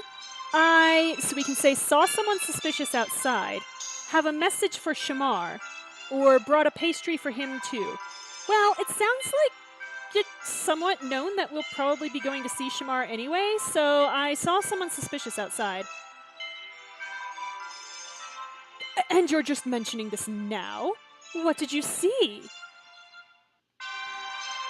Oh, hi, Echo. Welcome.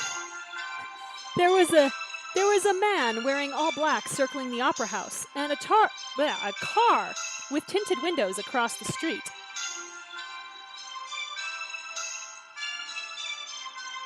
That seems perfectly mundane, but one can never be too careful, especially with how the royals in this country drop like flies. I'll have my guards look into it. Your guards? I really think it should be Bastien. Apple pie is delightful. My personal guard is perfectly equipped to deal with the situation. Not to mention far more likely to do as I say. Ooh, is that so? She doesn't seem affected by the mention of Bastien at all. Yeah, that's interesting. Okay. The fact of the matter is, Bastien has always been closer to my husband than he has to me. Ah, so now we're gonna go all the way and implicate the king. All right, I see how this works. Really? So we can say, did something happen between you two, or so he isn't your lackey? Ooh, both of these are bad. Ooh. Oh dear.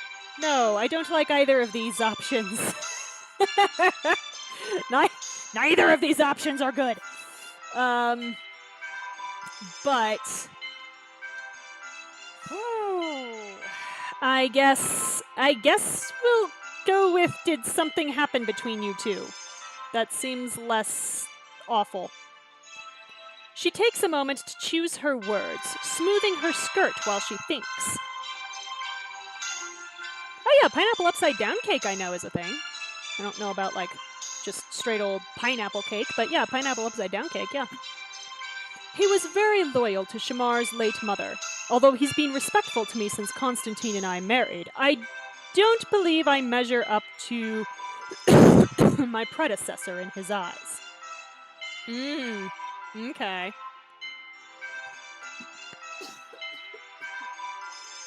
Excuse me. Oh, that's why my chat is behaving weird. Okay. There we go. Woohoo! Get all my stuff straightened out. She allows herself a wry smile. So, you can't give Bastien orders? I can, but I wouldn't waste his time on a non-essential matter like this. Honestly, I try to avoid making requests of him. Oh. In any case, I have my own guards and servants to carry out my wishes. Excuse me. Speaking of which, a staff member in a formal black suit approaches the former queen and bows. That would be my escort to my box. I'm afraid I must take my leave of you. Yeah, I'm just coughing. I got something in my throat. The staff member holds out an arm and she grasps it, rising from her seat. She turns back towards you. Lady Kira. Yes? I can't say how this will all play out in the end, but I hope you find the answers you seek. I do too. Thank you, Your Majesty. Yeah, you should hope that I find the answers I seek because this was a massive security breach at your royal estate. So, yeah. Also, can we please just circle around to who the hell broke the lock on our door that night? Yes, yeah, the character's name is Kira, and that's also my name. So if you're trying to get a hold of me in the chat and not necessarily the game character, Ace is a faster way to do that so that I know who you're talking about. I can usually figure it out, but yeah, that's my actual name is Kira, and then, yeah, Ace is faster in the chat.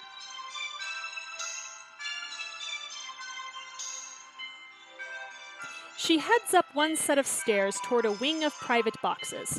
You recall that Shamar is waiting for you in box 5 and head up another set of stairs to meet him. From his usual seat in box 5. Be prepared for great misfortune should Carlotta attempt to take Christine's place. Shamar holds the curtains of his private box aside so you can enter. We're evidently not sneaking around anymore, so that's good, I guess. Lady Kira, it's always a delight to see you. Is it, though?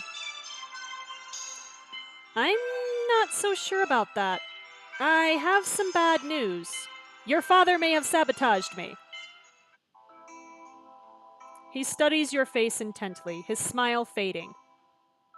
Oh no, this sad music. Okay. No.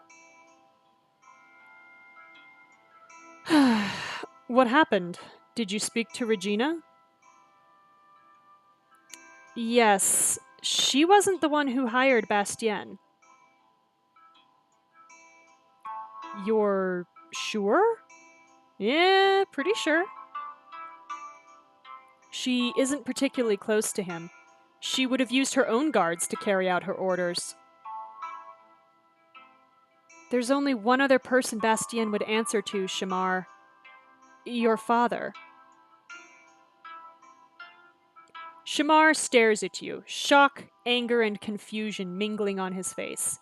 He slowly slumps into one of the chairs in the box. It can't be. Well, apparently it can. I'm so sorry, Shamar.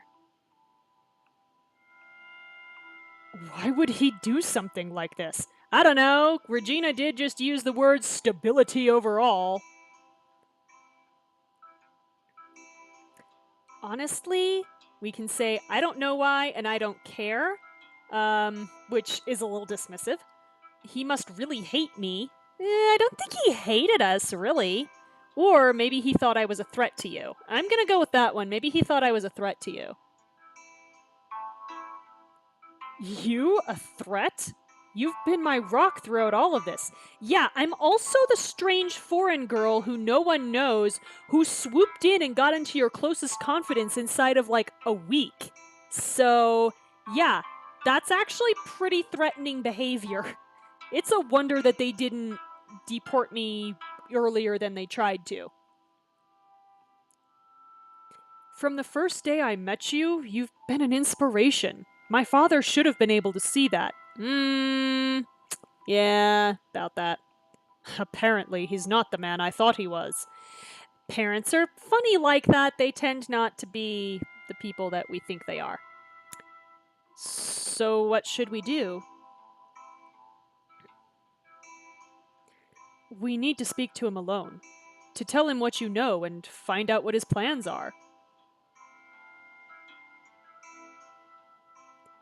Is he here tonight? Oh, half your school is blocked off? Yee. I hope everything's... Oh, construction. Okay, that's an okay reason to have stuff blocked off.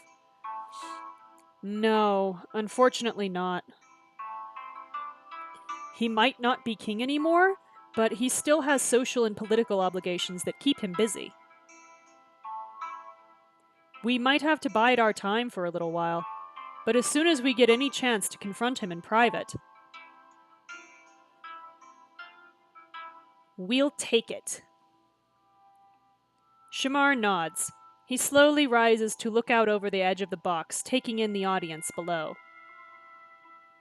Oh my gosh, a split while going down a water slide at 80 years old. Damn. Somebody's kept their body in good condition to be able to do that. That's pretty impressive. Maybe it's a good thing I'm stuck here for the rest of the night. I don't know what I'd do with myself without the distraction.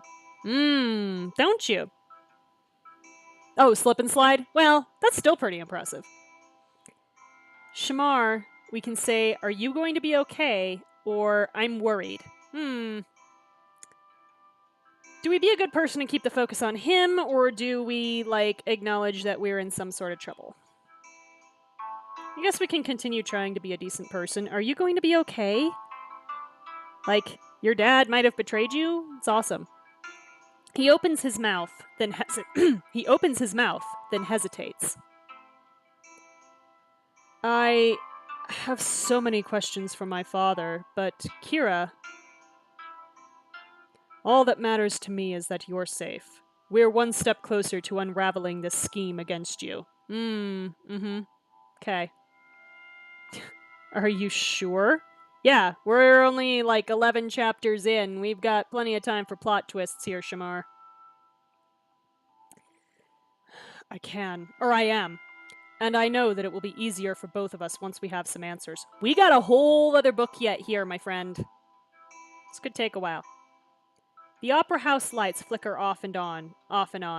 Shamar smiles ruefully. But that will have to wait for now. The show's about to start. Mind your manners. Don't have to do that if I don't want to. I know I should go find my seat, but I don't like leaving you like this. Yeah, well, Madeline's probably going to show up, right? Well, you could always stay here. He sweeps his hand toward the luxurious booth around you. We'll have it all to ourselves. And since it's a private box, we're guaranteed not to be disturbed. Where is Madeline? I'm so confused.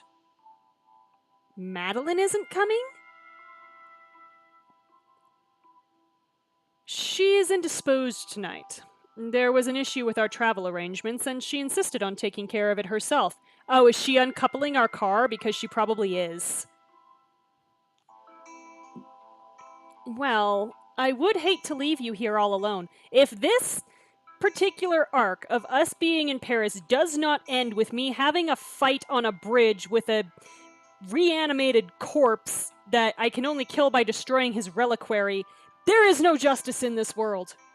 Because if for no other reason than I'll get to see Drake pegged in the back of the head by a rock. Yeah.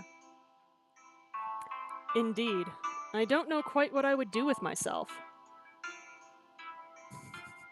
Hey, this is my channel. I drink and I cuss. Wait, are you inviting me to watch the show with you, or something else? Oh, uncouple the car. The train car, because we're traveling by train. He smiles at you, his gaze lingering on your dress. I thought we might continue what we started on our last date. I haven't been able to stop thinking about you since then. Yeah, on our last date, you started kissing me on a bridge with a tour boat coming, so. This isn't that private of a box. So we can stay with Shamar in his private booth, or we can find our assigned seat for the opera. Well, I mean, we've got the diamonds to spend. We might as well spend them. Let's see what kind of trouble we can get into. I can't turn down such a generous offer. Not when the view is so incredible from up here. Yeah, I'm here for the view. Best view of the stage in the house. Shamar, we can say I wasn't just talking about the stage, or how did you score a booth like this? I think we know how he scored a booth like this, honey. He's the freaking prince. Okay? Okay. Shamar, I wasn't just talking about the stage. I mean, romance point for that. Okay. I'm glad you like what you see. Yeah. I mean, you're not bad to look at. You're a nice symmetric set of features. I hope the performance won't disappoint either. There's some entendre there. Yeah. He sweeps into a gentlemanly bow and gestures to the chair next to his. You can hear the orchestra doing its last round of tuning and the low murmur of the audience below. Shamar, I don't want to let your father ruin this night for us. I just want to have a nice time at the opera with you. Well, Kira, his father wasn't ruining anything until you brought him up again. Girl, this is like Shamar with his dead mom talk, okay? Like, there's nothing I'd like more. I know. Why don't we start over? Take this from the top. Yes, let's. Okay. You exaggeratedly adjust yourself in your seat as though you've just arrived. Shamar puts on an expression of astonished delight. Aw, this is cute. Ah, I'm so glad you received my invitation, Lady Kira. As if I'd turn down the chance to see you, King Shamar. I appreciate you saving me a seat. All coy-like. You'll always have a place by my side. Okay. Is there anything I can get you before the show starts? I'd love, so we can say a drink, a program, or more cushions. I'd love a program because I don't want to have to get up in the middle of this and try to find the bathroom. Ever practical. What are we even watching tonight? This is a good question. Shamar offers you his program. A quick scan reveals that the opera is putting on Mozart's The Magic Flute. Oh, I know this one. I did costume design for it. Well, for a few of the characters in it. I didn't do the whole operetta. Is this your first time seeing an opera? Well, this is technically not an opera, but... Actually, we can say yes it is, or I've seen a few. Yes it is. We're New York City waitress. How many operas do you think we went to? Then you're in for quite an experience. The Magic Flute is unusual, but the music is sublime. No, I actually like the Magic Flute. I think it's a real cool show. Below you, the orchestra finishes tuning, and the red curtain slowly begins to sweep open. I think it's starting. Yes, Kira, that's generally what that means. The curtain opens on a rocky landscape as a lost prince steps out among the rocks and begins to sing. Oh no, please don't make me sing again. Oh no. Okay, good. You and Shamar chat and laugh throughout the first act, enjoying the privacy of your box. It would be kind of nice to not have to worry about disturbing the people around you. What do you think so far? A handsome prince vows to rescue the princess from a foul sorcerer? The stories, we can say amazing or kind of cliche. I mean, it is kind of cliche, but it was also, like, you pretty much do tropes for operas. You can't do super duper complicated stuff. Shamar chuckles. Fair enough. All of those singers are killing it, though. Oh, good. I'm glad we can, like, appreciate the skill involved. They are. And I hope the company has been pleasant, at least. I wouldn't want to watch it with anyone else. Well, if you want to hear me sing, you can watch the VOD where earlier Shamar, Drake, and Maxwell were doing singing what was supposed to be a quartet, but Bertrand wasn't there. And I was kind of, I guess, singing the Cordonian national anthem. So yeah, it was not good. But it didn't have to be because they shouldn't have been good. The second act takes a more serious turn as the prince is forced to endure many trials to win the hand of the princess. Jeez, are all romantic operas this dramatic? Yeah, pretty much. Believe it or not, this is one of the happier ones. It's true, most of them do not end so nicely.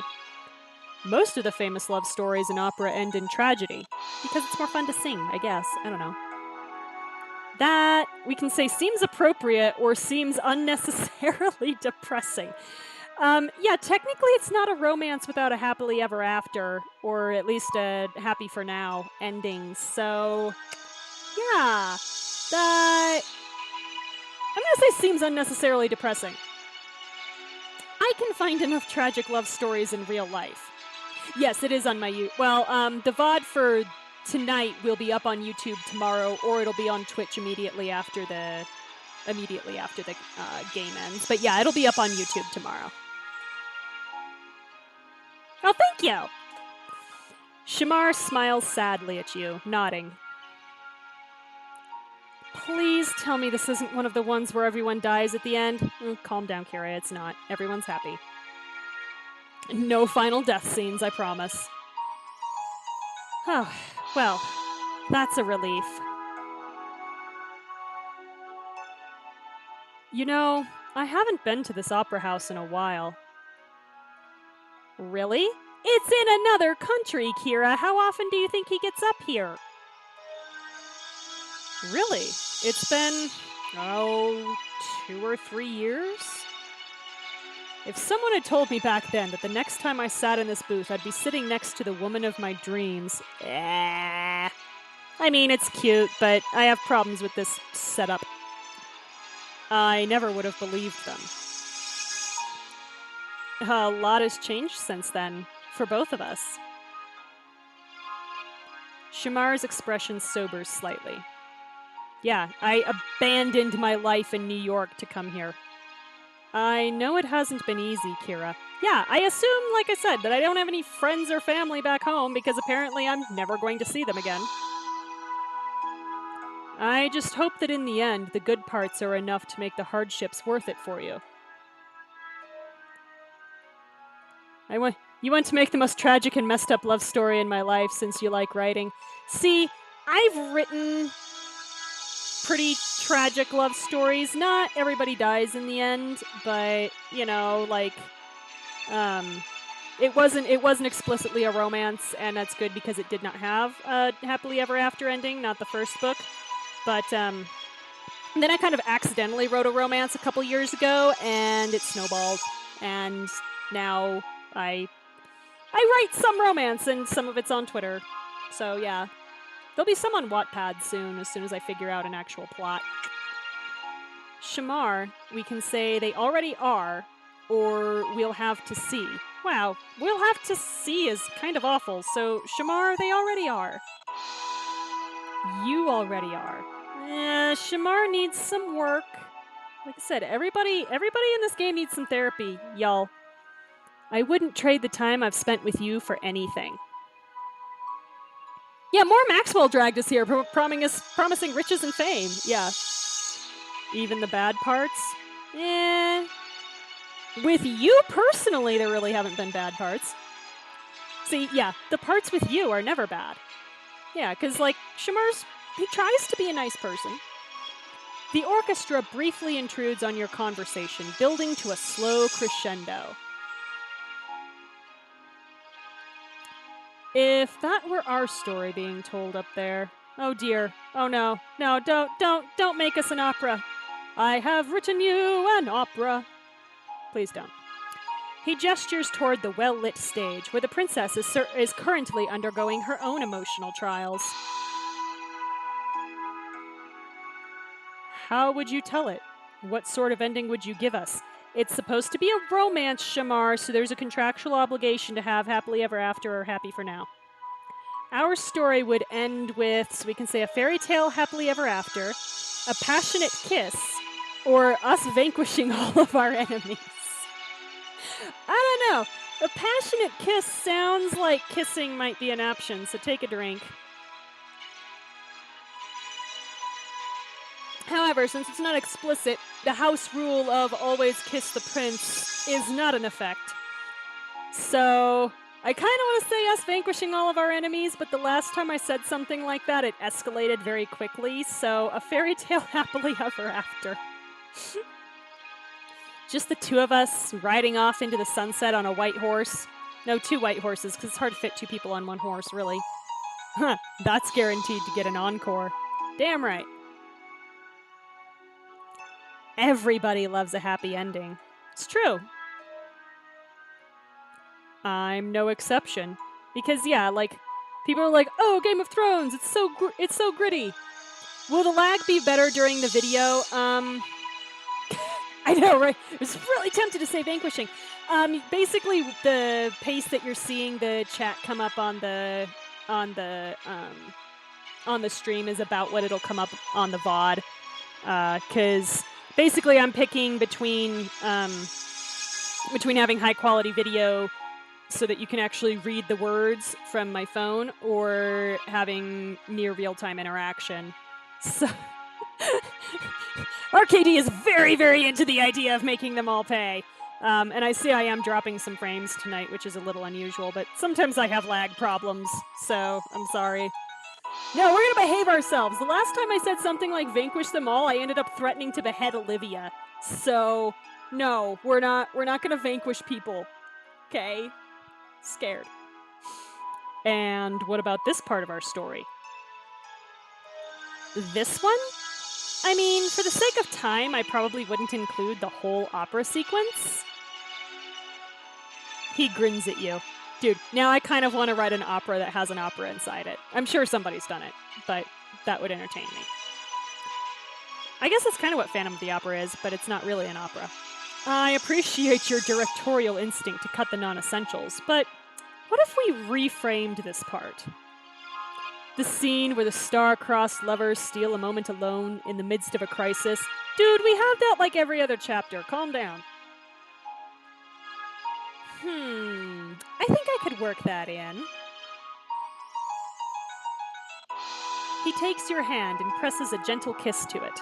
When he looks up, he's wearing an inviting smile.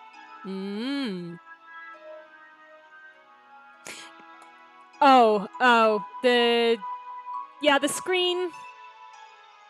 Yeah, I'm not sure.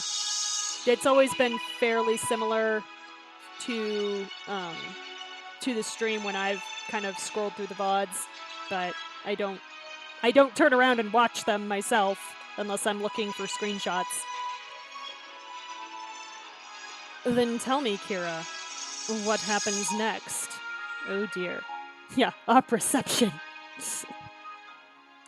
This is the part where we can say the prince steals a kiss from the princess, or the star-crossed lovers enjoy a quiet show together. Well, that is very blatantly kissing as an option. Let's take another drink.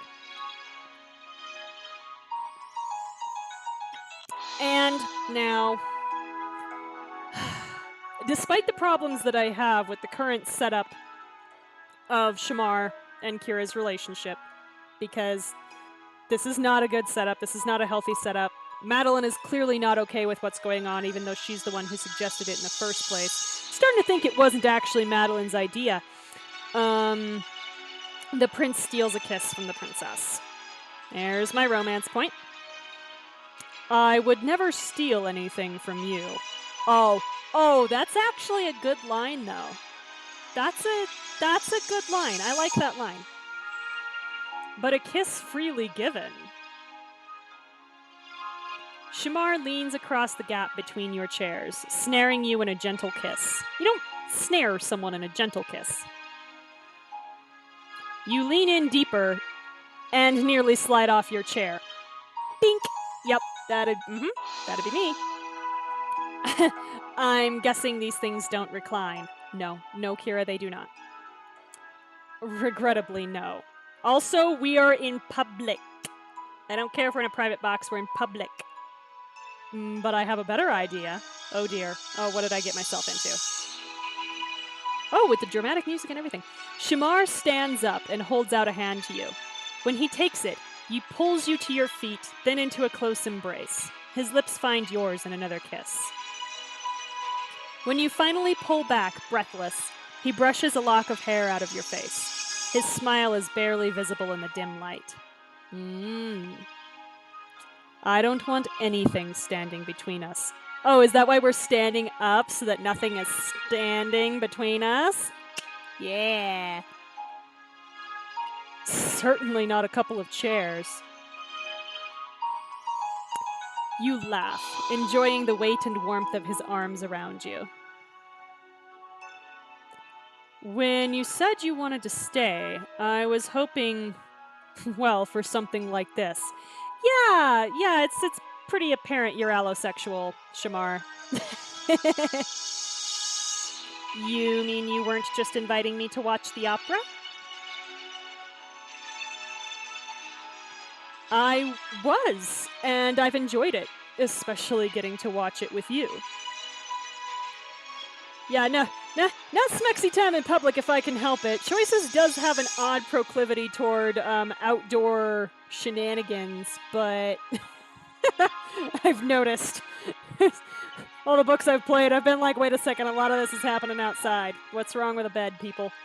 But it certainly wasn't the only thing on my mind.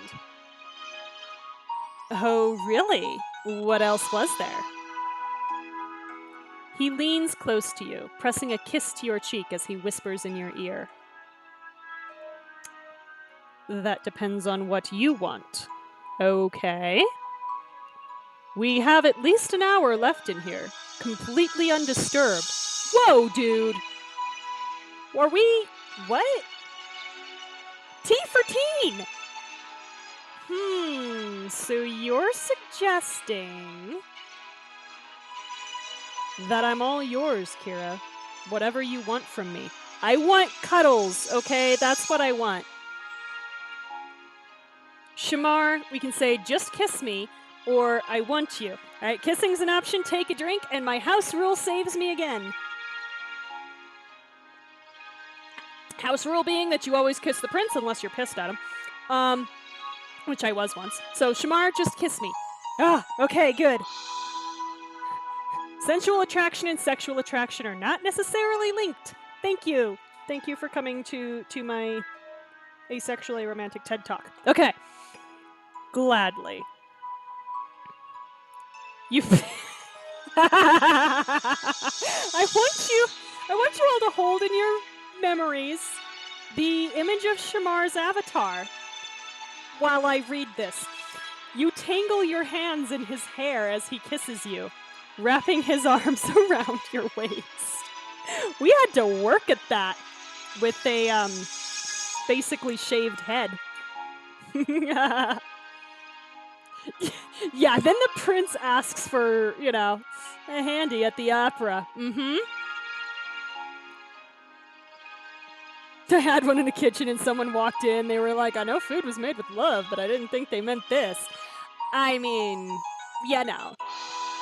I mean, if you feed me, you're likely to get some cuddles out of me because it's very, very hard for me to eat. So if you can feed me something that I can eat, we're very good friends. Well, not even so much lust versus love. Because I'm not going to say that,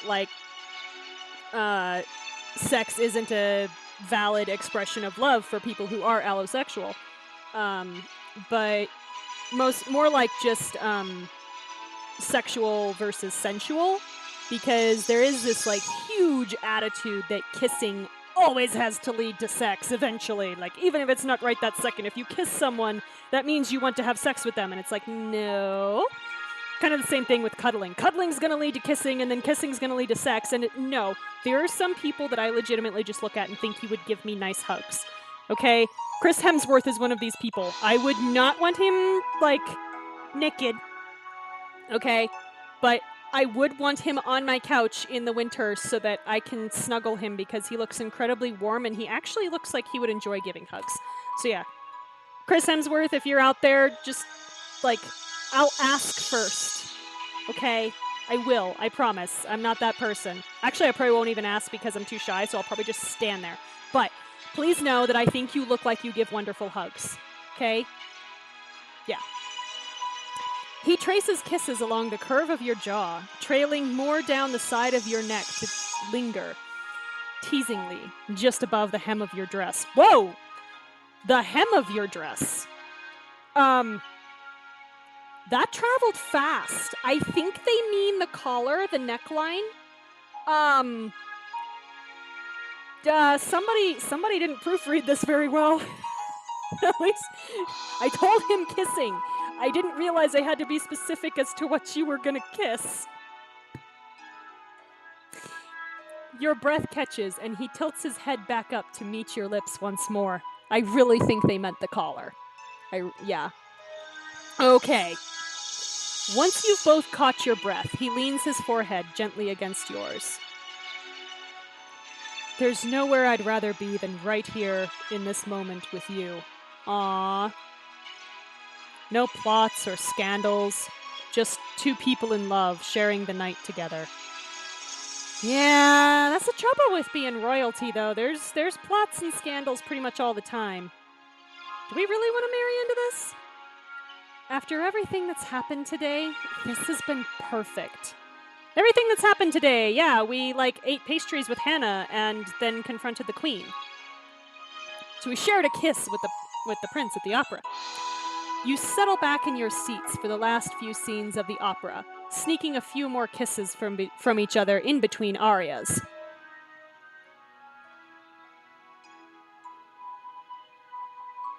Yeah, I mean, if it literally is sex only, then yeah, that's pretty much the definition of lust, which is still fine as long as everyone is consenting and safe sex is practiced. If you're not fluid bonded partners and stuff, that's all fine.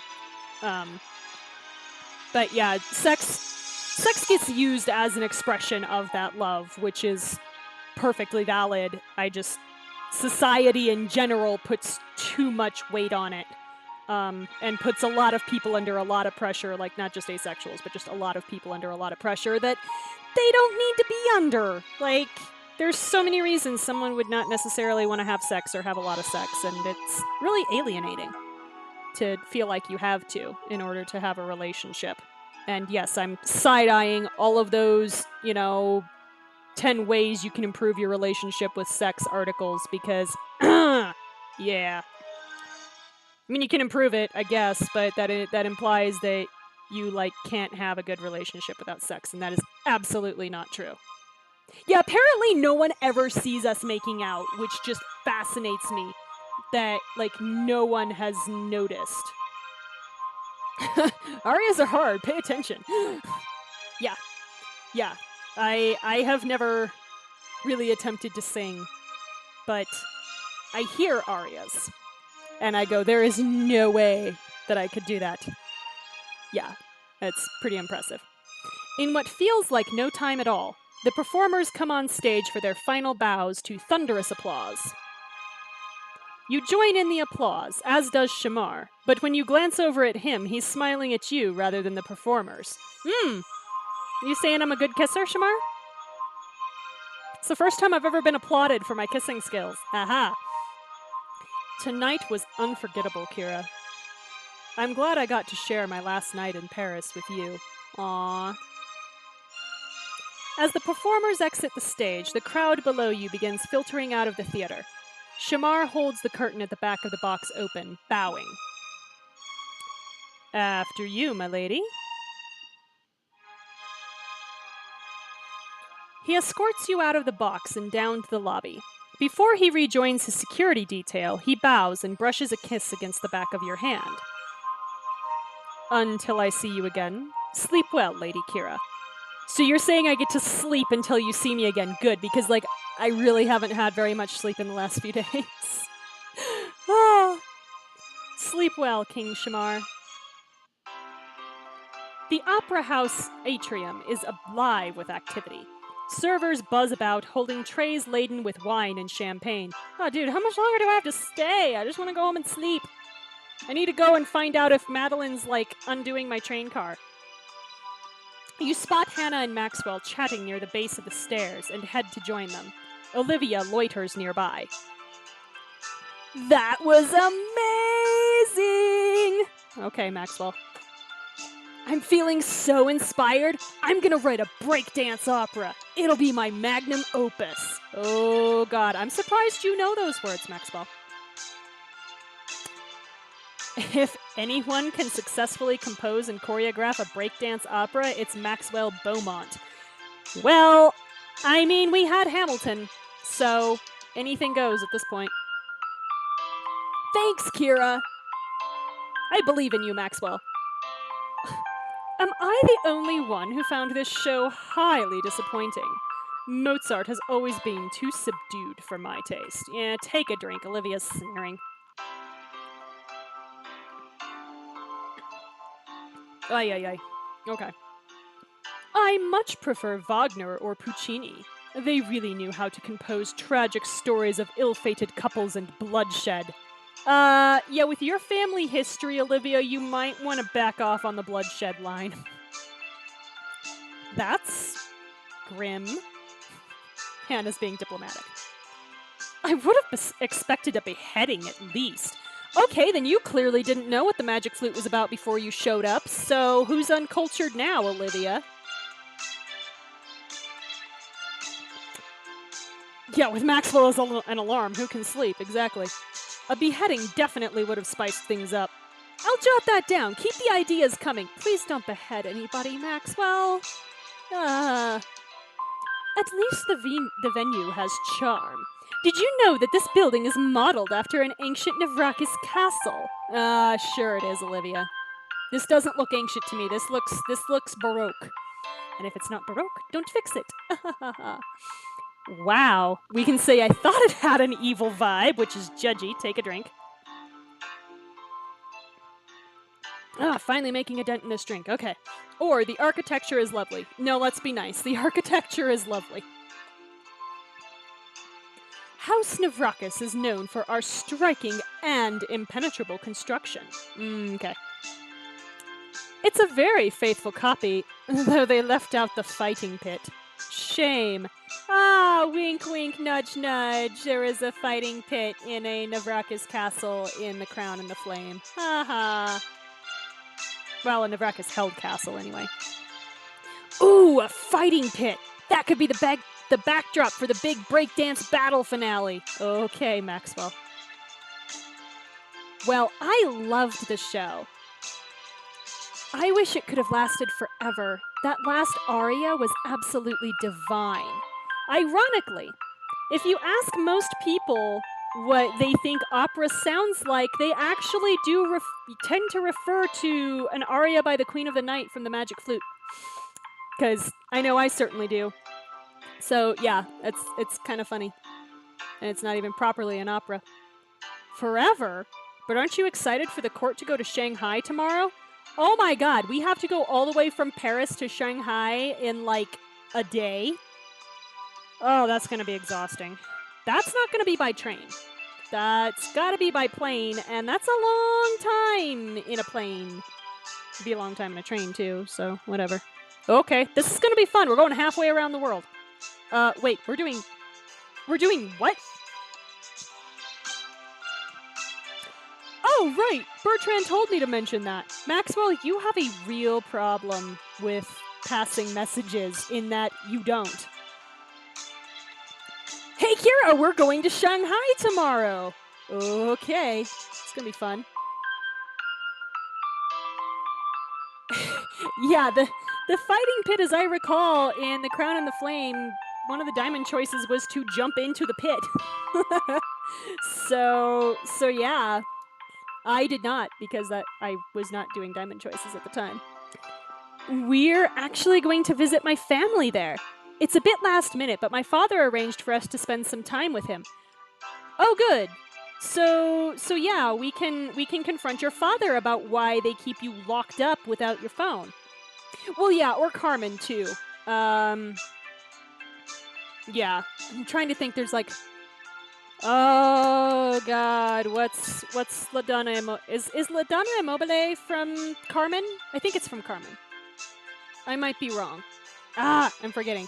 But just one day, one of my coworkers just burst out into. Well, he was whistling it. I would have been more impressed if he'd been singing it. But just like burst out into La Donna Immobile, and I was like, okay, that was not what I expected to happen in the middle of the workday. Really? I'm gonna meet your dad? Oh my God, we're meeting the parents. We're there. I'm not sure whether to be disgusted by your lack of preparation or impressed by the success you've had in spite of it. Wow, Olivia. Shut up. Thanks. By the way, that was sneering. Take a drink. I mean, yeah, whatever. She's not technically our rival anymore, but she still is. Don't bother. I've settled on disgust. Okay. Cool. That figures. I'm officially growing bored of this conversation. See you in China, I suppose. Yeah, how do we have papers to get across all these borders? Like, overnight. Because, like, you gotta apply for visas, y'all, and, like... okay. Alright. I know a U.S. passport gets you into a lot of places, but there's still a process that we're clearly not obeying. As Olivia departs, Drake approaches, drink in hand. Drake, you were at an opera? If you are wearing that same damn denim shirt, I swear to God, you had better be wearing your suit. Let's find out.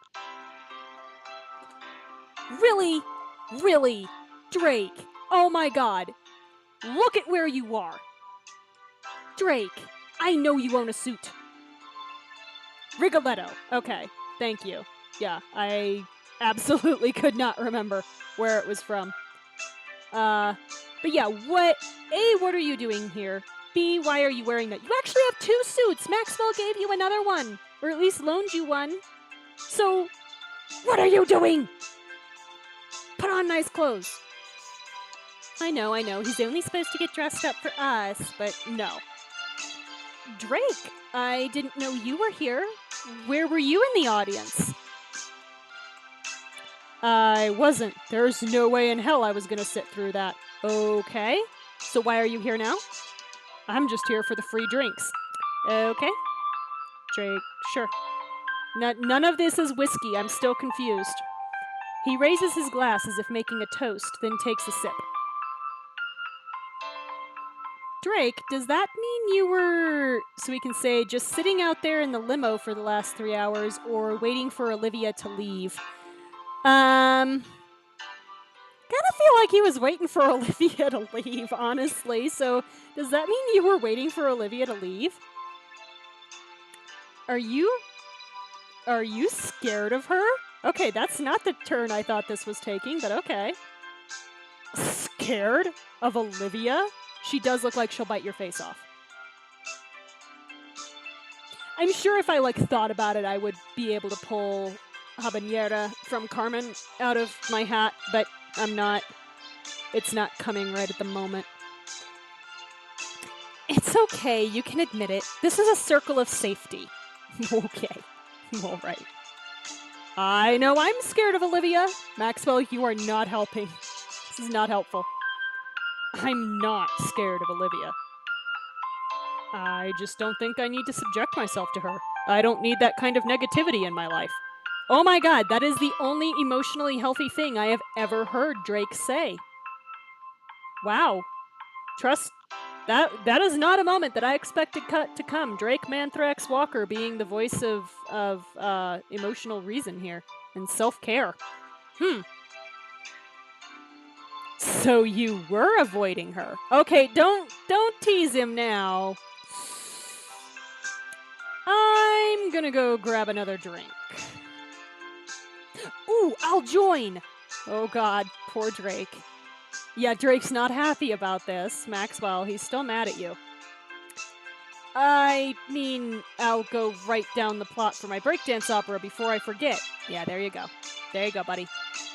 Promise you won't tell anyone my idea, though, okay? I don't want someone else to get there first. Yeah, about that. Cross my heart. And hope to die before you force me to watch it. Okay, Drake. Alright. Drake and Maxwell depart in opposite directions, leaving you alone with Hannah. They say all good things must end. This night included, since it looks like people are clearing out. It doesn't have to end quite yet. What are you proposing? Yeah, Olivia, she has her moments of badassery, but for the most part, she's just a jerk. So, like, there are a few moments when I've had to hand it to Olivia, but for the most part, she's just a jerk. Kind of like Drake. Drake has a few more redeeming moments than Olivia, but mostly Drake's just a jerk. There is a gorgeous old library that I used to visit on trips to Paris. I would love to show it to you. It closes soon, but we would practically have the place to ourselves. It's like nothing else I've ever seen. Of course I want to go see a library in Paris. So what do? Do we visit the library with Hannah, or do we head back to the train? We're going to go see the library. We're going to try to cruise through it. I would love to see it. We can take the limo. I'm just going to take that right away from everybody, yeah. I'll get my coat. Yeah, like any of us ever wear coats. You arrive at the library and are instantly impressed by its magnitude. The rows of books seem to have no end. This place is massive! When you speak, your voice is stark against the quiet of the room. It echoes off of the marble columns and floors. With that many books in there, those are probably actually pretty good sound dampeners. There's probably not a lot of echo. Kira, remember to keep your voice down. This is a library. Oh, wow. Okay. I should tease her or apologize. So Drake is mad at Max. We have found out that Maxwell was keeping a secret from Drake about Savannah, his sister. So, yeah, we know why Savannah left court. And it had everything to do with Bertrand and something that I'm fairly certain was a statutory violation.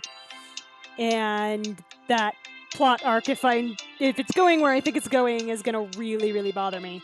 So I should tease her or apologize. I'll apologize. I'm not going to tease her. Sorry. I forgot. I'm just amazed at how immense it is. I mean, Olivia's interesting enough as a character, I just don't like her personality. Like, I can think somebody is a decent character without liking their personality. Drake, on the other hand, he's got better characterization in book 2, but in book 1, he's just an ass. Like, he's just an ass. It's also very old. It's actually one of the largest literary collections in Europe. Wow. Just imagine all the stories these walls must hold. I've tried. I read as many as I could get my hands on when I was a teenager.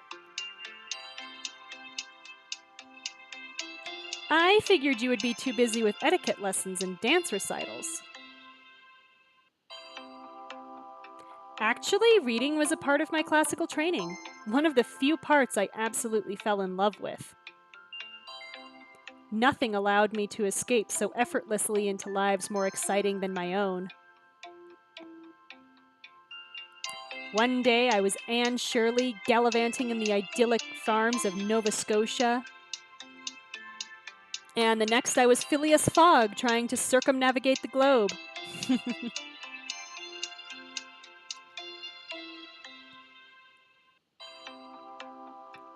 When you put it like that, it does sound exciting. Those characters were my best friends. Did you have a favorite? I did always identify with Jane Bennet from Pride and Prejudice. She was my role model. Okay. Sure, I guess. Jane's nice. Not the main character? Not everyone identifies with Lizzie. Elizabeth is much more outspoken and rebellious than me, though I did beg my parents for a sister just like her. You did? We can say, well, now you have one in me, or I'd rather be your Mr. Bingley. No, we're definitely not Mr. Bingley. Mr. Bingley is too much of a pushover. We are definitely Lizzie. Well, now you have one in me. Which just makes, the fact that she's in love with us all the weirder. You definitely have Elizabeth's adventurous spirit, and you're always there when I need you, just like she is for Jane. Yeah, let's please not make this weird. So your wish came true. Yeah, I suppose it did. Losing myself in those stories made it easy to imagine getting swept up in an epic romance. Yeah. And now I have been, forbidden passions and all. Yeah? Yeah? That'd be, yup. The mysterious foreign girl. Yeah. Was the reading always assigned to you by your parents? Mostly, except for the time I snuck a copy of... Hannah glances around the room, lowering her voice when she says, "Ooh, what? Wuthering Heights! Oh no, really? Oh, y'all, that book is so creepy." My mother told me about this book. And then she told me one of the things that happens in it, and I was like, why do you like this book? What the hell? Wuthering Heights? Hannah, we can say how very indecent. Or it's cute that you think that's scandalous. No, it's cute that you think that's scandalous. Yeah. Yeah.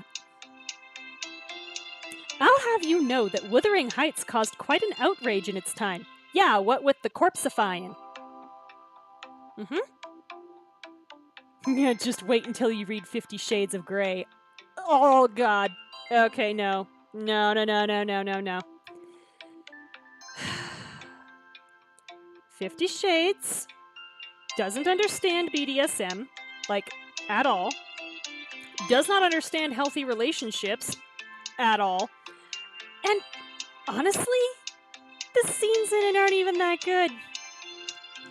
They're really not.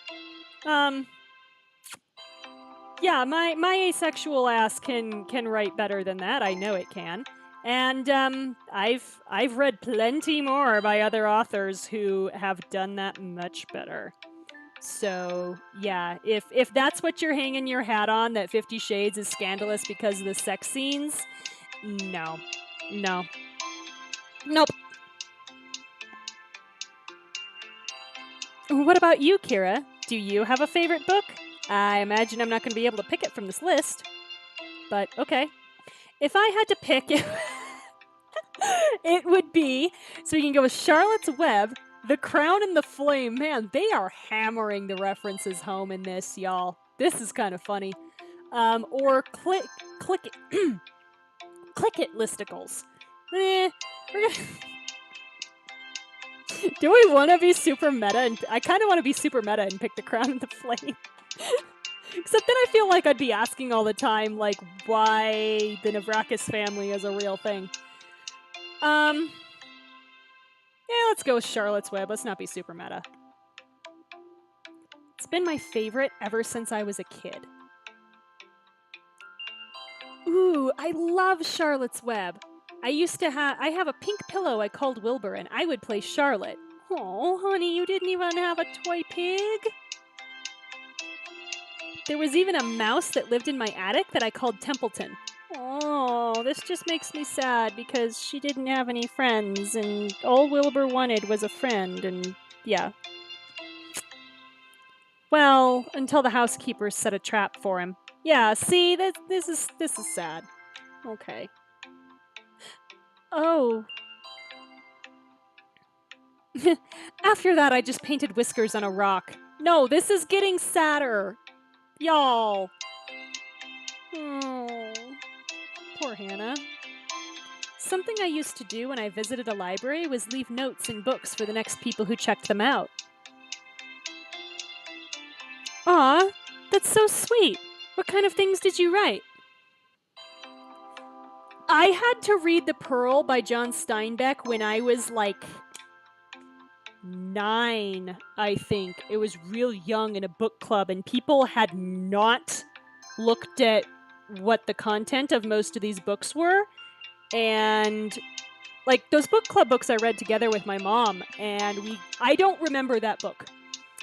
That one is one of the ones that I blocked out of my memory. Another one being All Quiet on the Western Front. And another one that I kind of feel bad for blocking out of my memory was Night by Elie Wiesel. Because again, I was way too young when I read that. We read that right after reading A Wrinkle in Time, which was actually an age-appropriate book.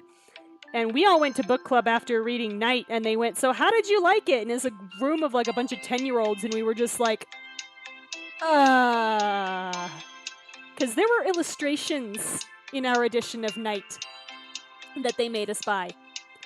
So yeah, Charlotte's Web I read formally once, and then they used to show us. It wasn't Reading Rainbow, but it was like Reading Rainbow, reading of Charlotte's Web in school sometimes, and yeah, so I enjoyed that, except up until the end. And then I was sad, but so yeah. What kind of things did Hannah write in books? Let's find out. Words of encouragement, my favorite recipes, book recommendations, that sort of thing. That's nice. Do you have a piece of paper? Yes, let her pull that out of her wallet. Oh, yeah, in my bag. Why? What do you mean, why? We're gonna write messages, of course. You run down a narrow aisle, pulling Hannah along after you.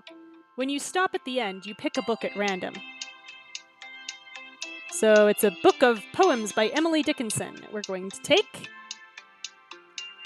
Oh, I love Emily Dickinson. Hannah gives you a piece of paper and a pen, then pulls another book off the shelf for herself.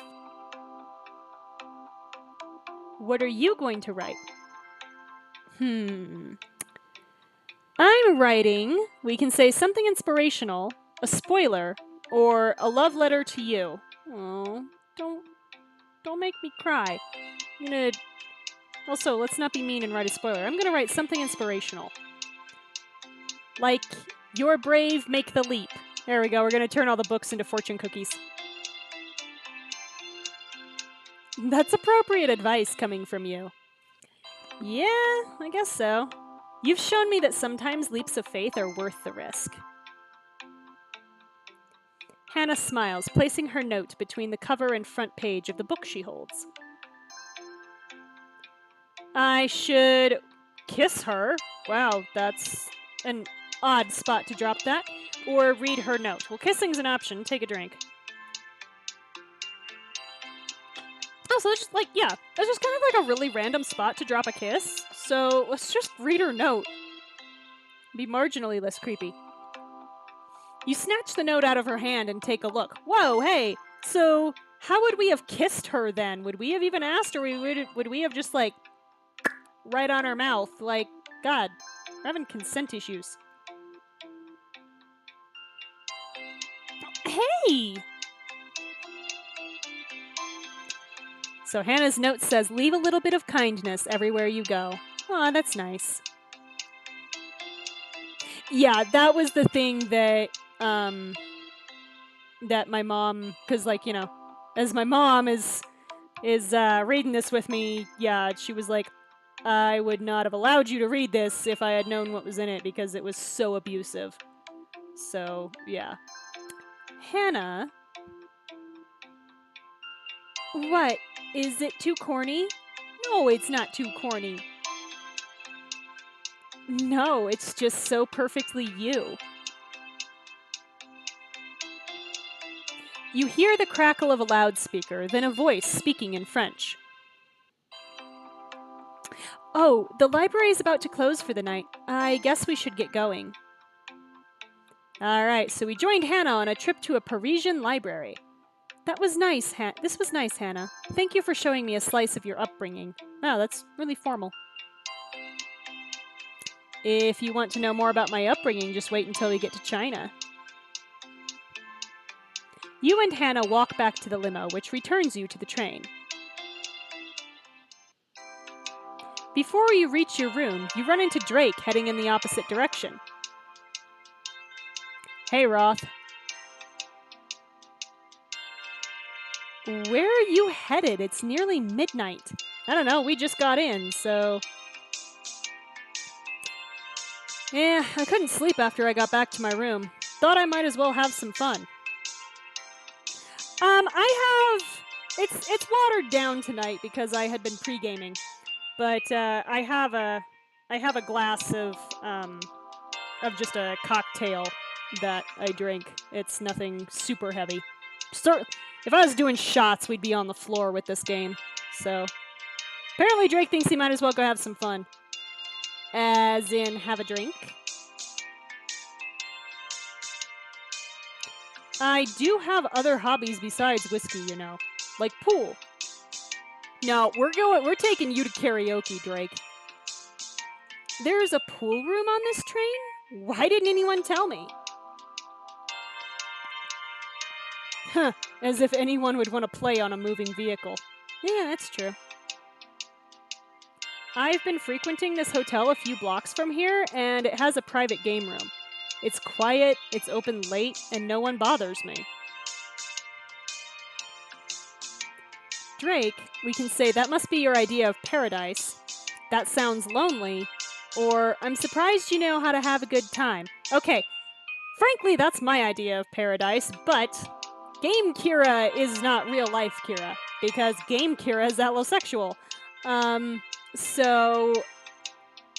Let's not be condescending and judgy and say that we're surprised he knows how to have a good time. Take a drink.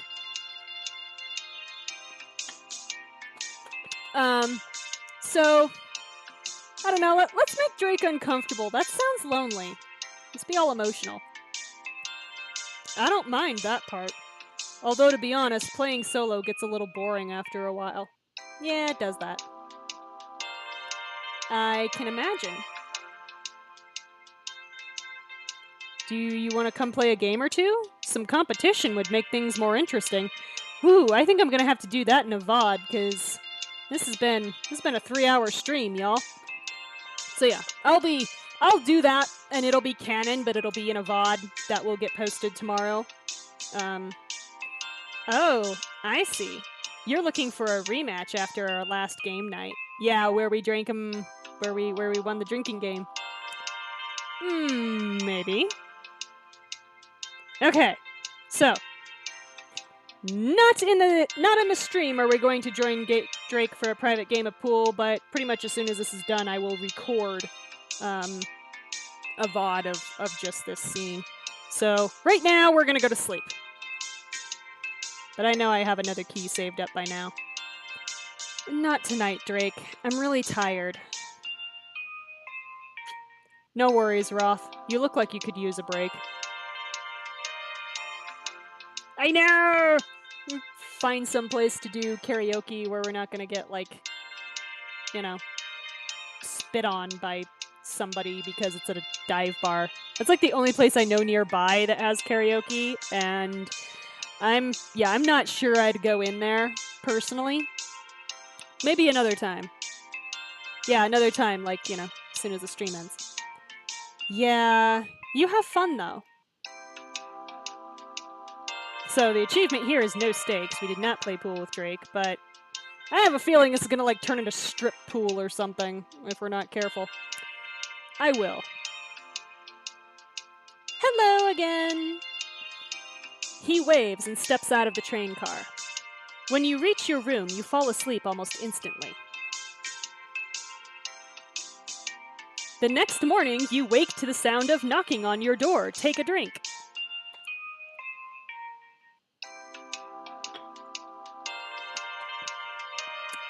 Come in, Maxwell. The door slides open. How did you know it was me? Well, there's only a handful of people it should be, so. You waking me up on trains has become something of a tradition. No, you waking me up, period, has become something of a tradition. I just wanted to make sure you're ready to head to the airport. We are off to Shanghai! Alright, so. Can you find time to face King Father Constantine while meeting Hannah's family? Find out in the next chapter. King Father Constantine sounds like something that you would call, like, literal Emperor Constantine. That's what this sounds like old school religious Constantine. So with that, yeah, the VOD will be up tomorrow, including the VOD of the diamond scene with Drake, which will be canon. Whatever I do in there, we'll see if Game Kira decides to be an awful person there too. And yeah, the tentative plan is to stream again on Friday, same time, same place, here on twitch.tv/aromanticace at 7 p.m. Pacific start time. That may change, so keep an eye on my Twitter, and I will let you know. But until then, catch you later.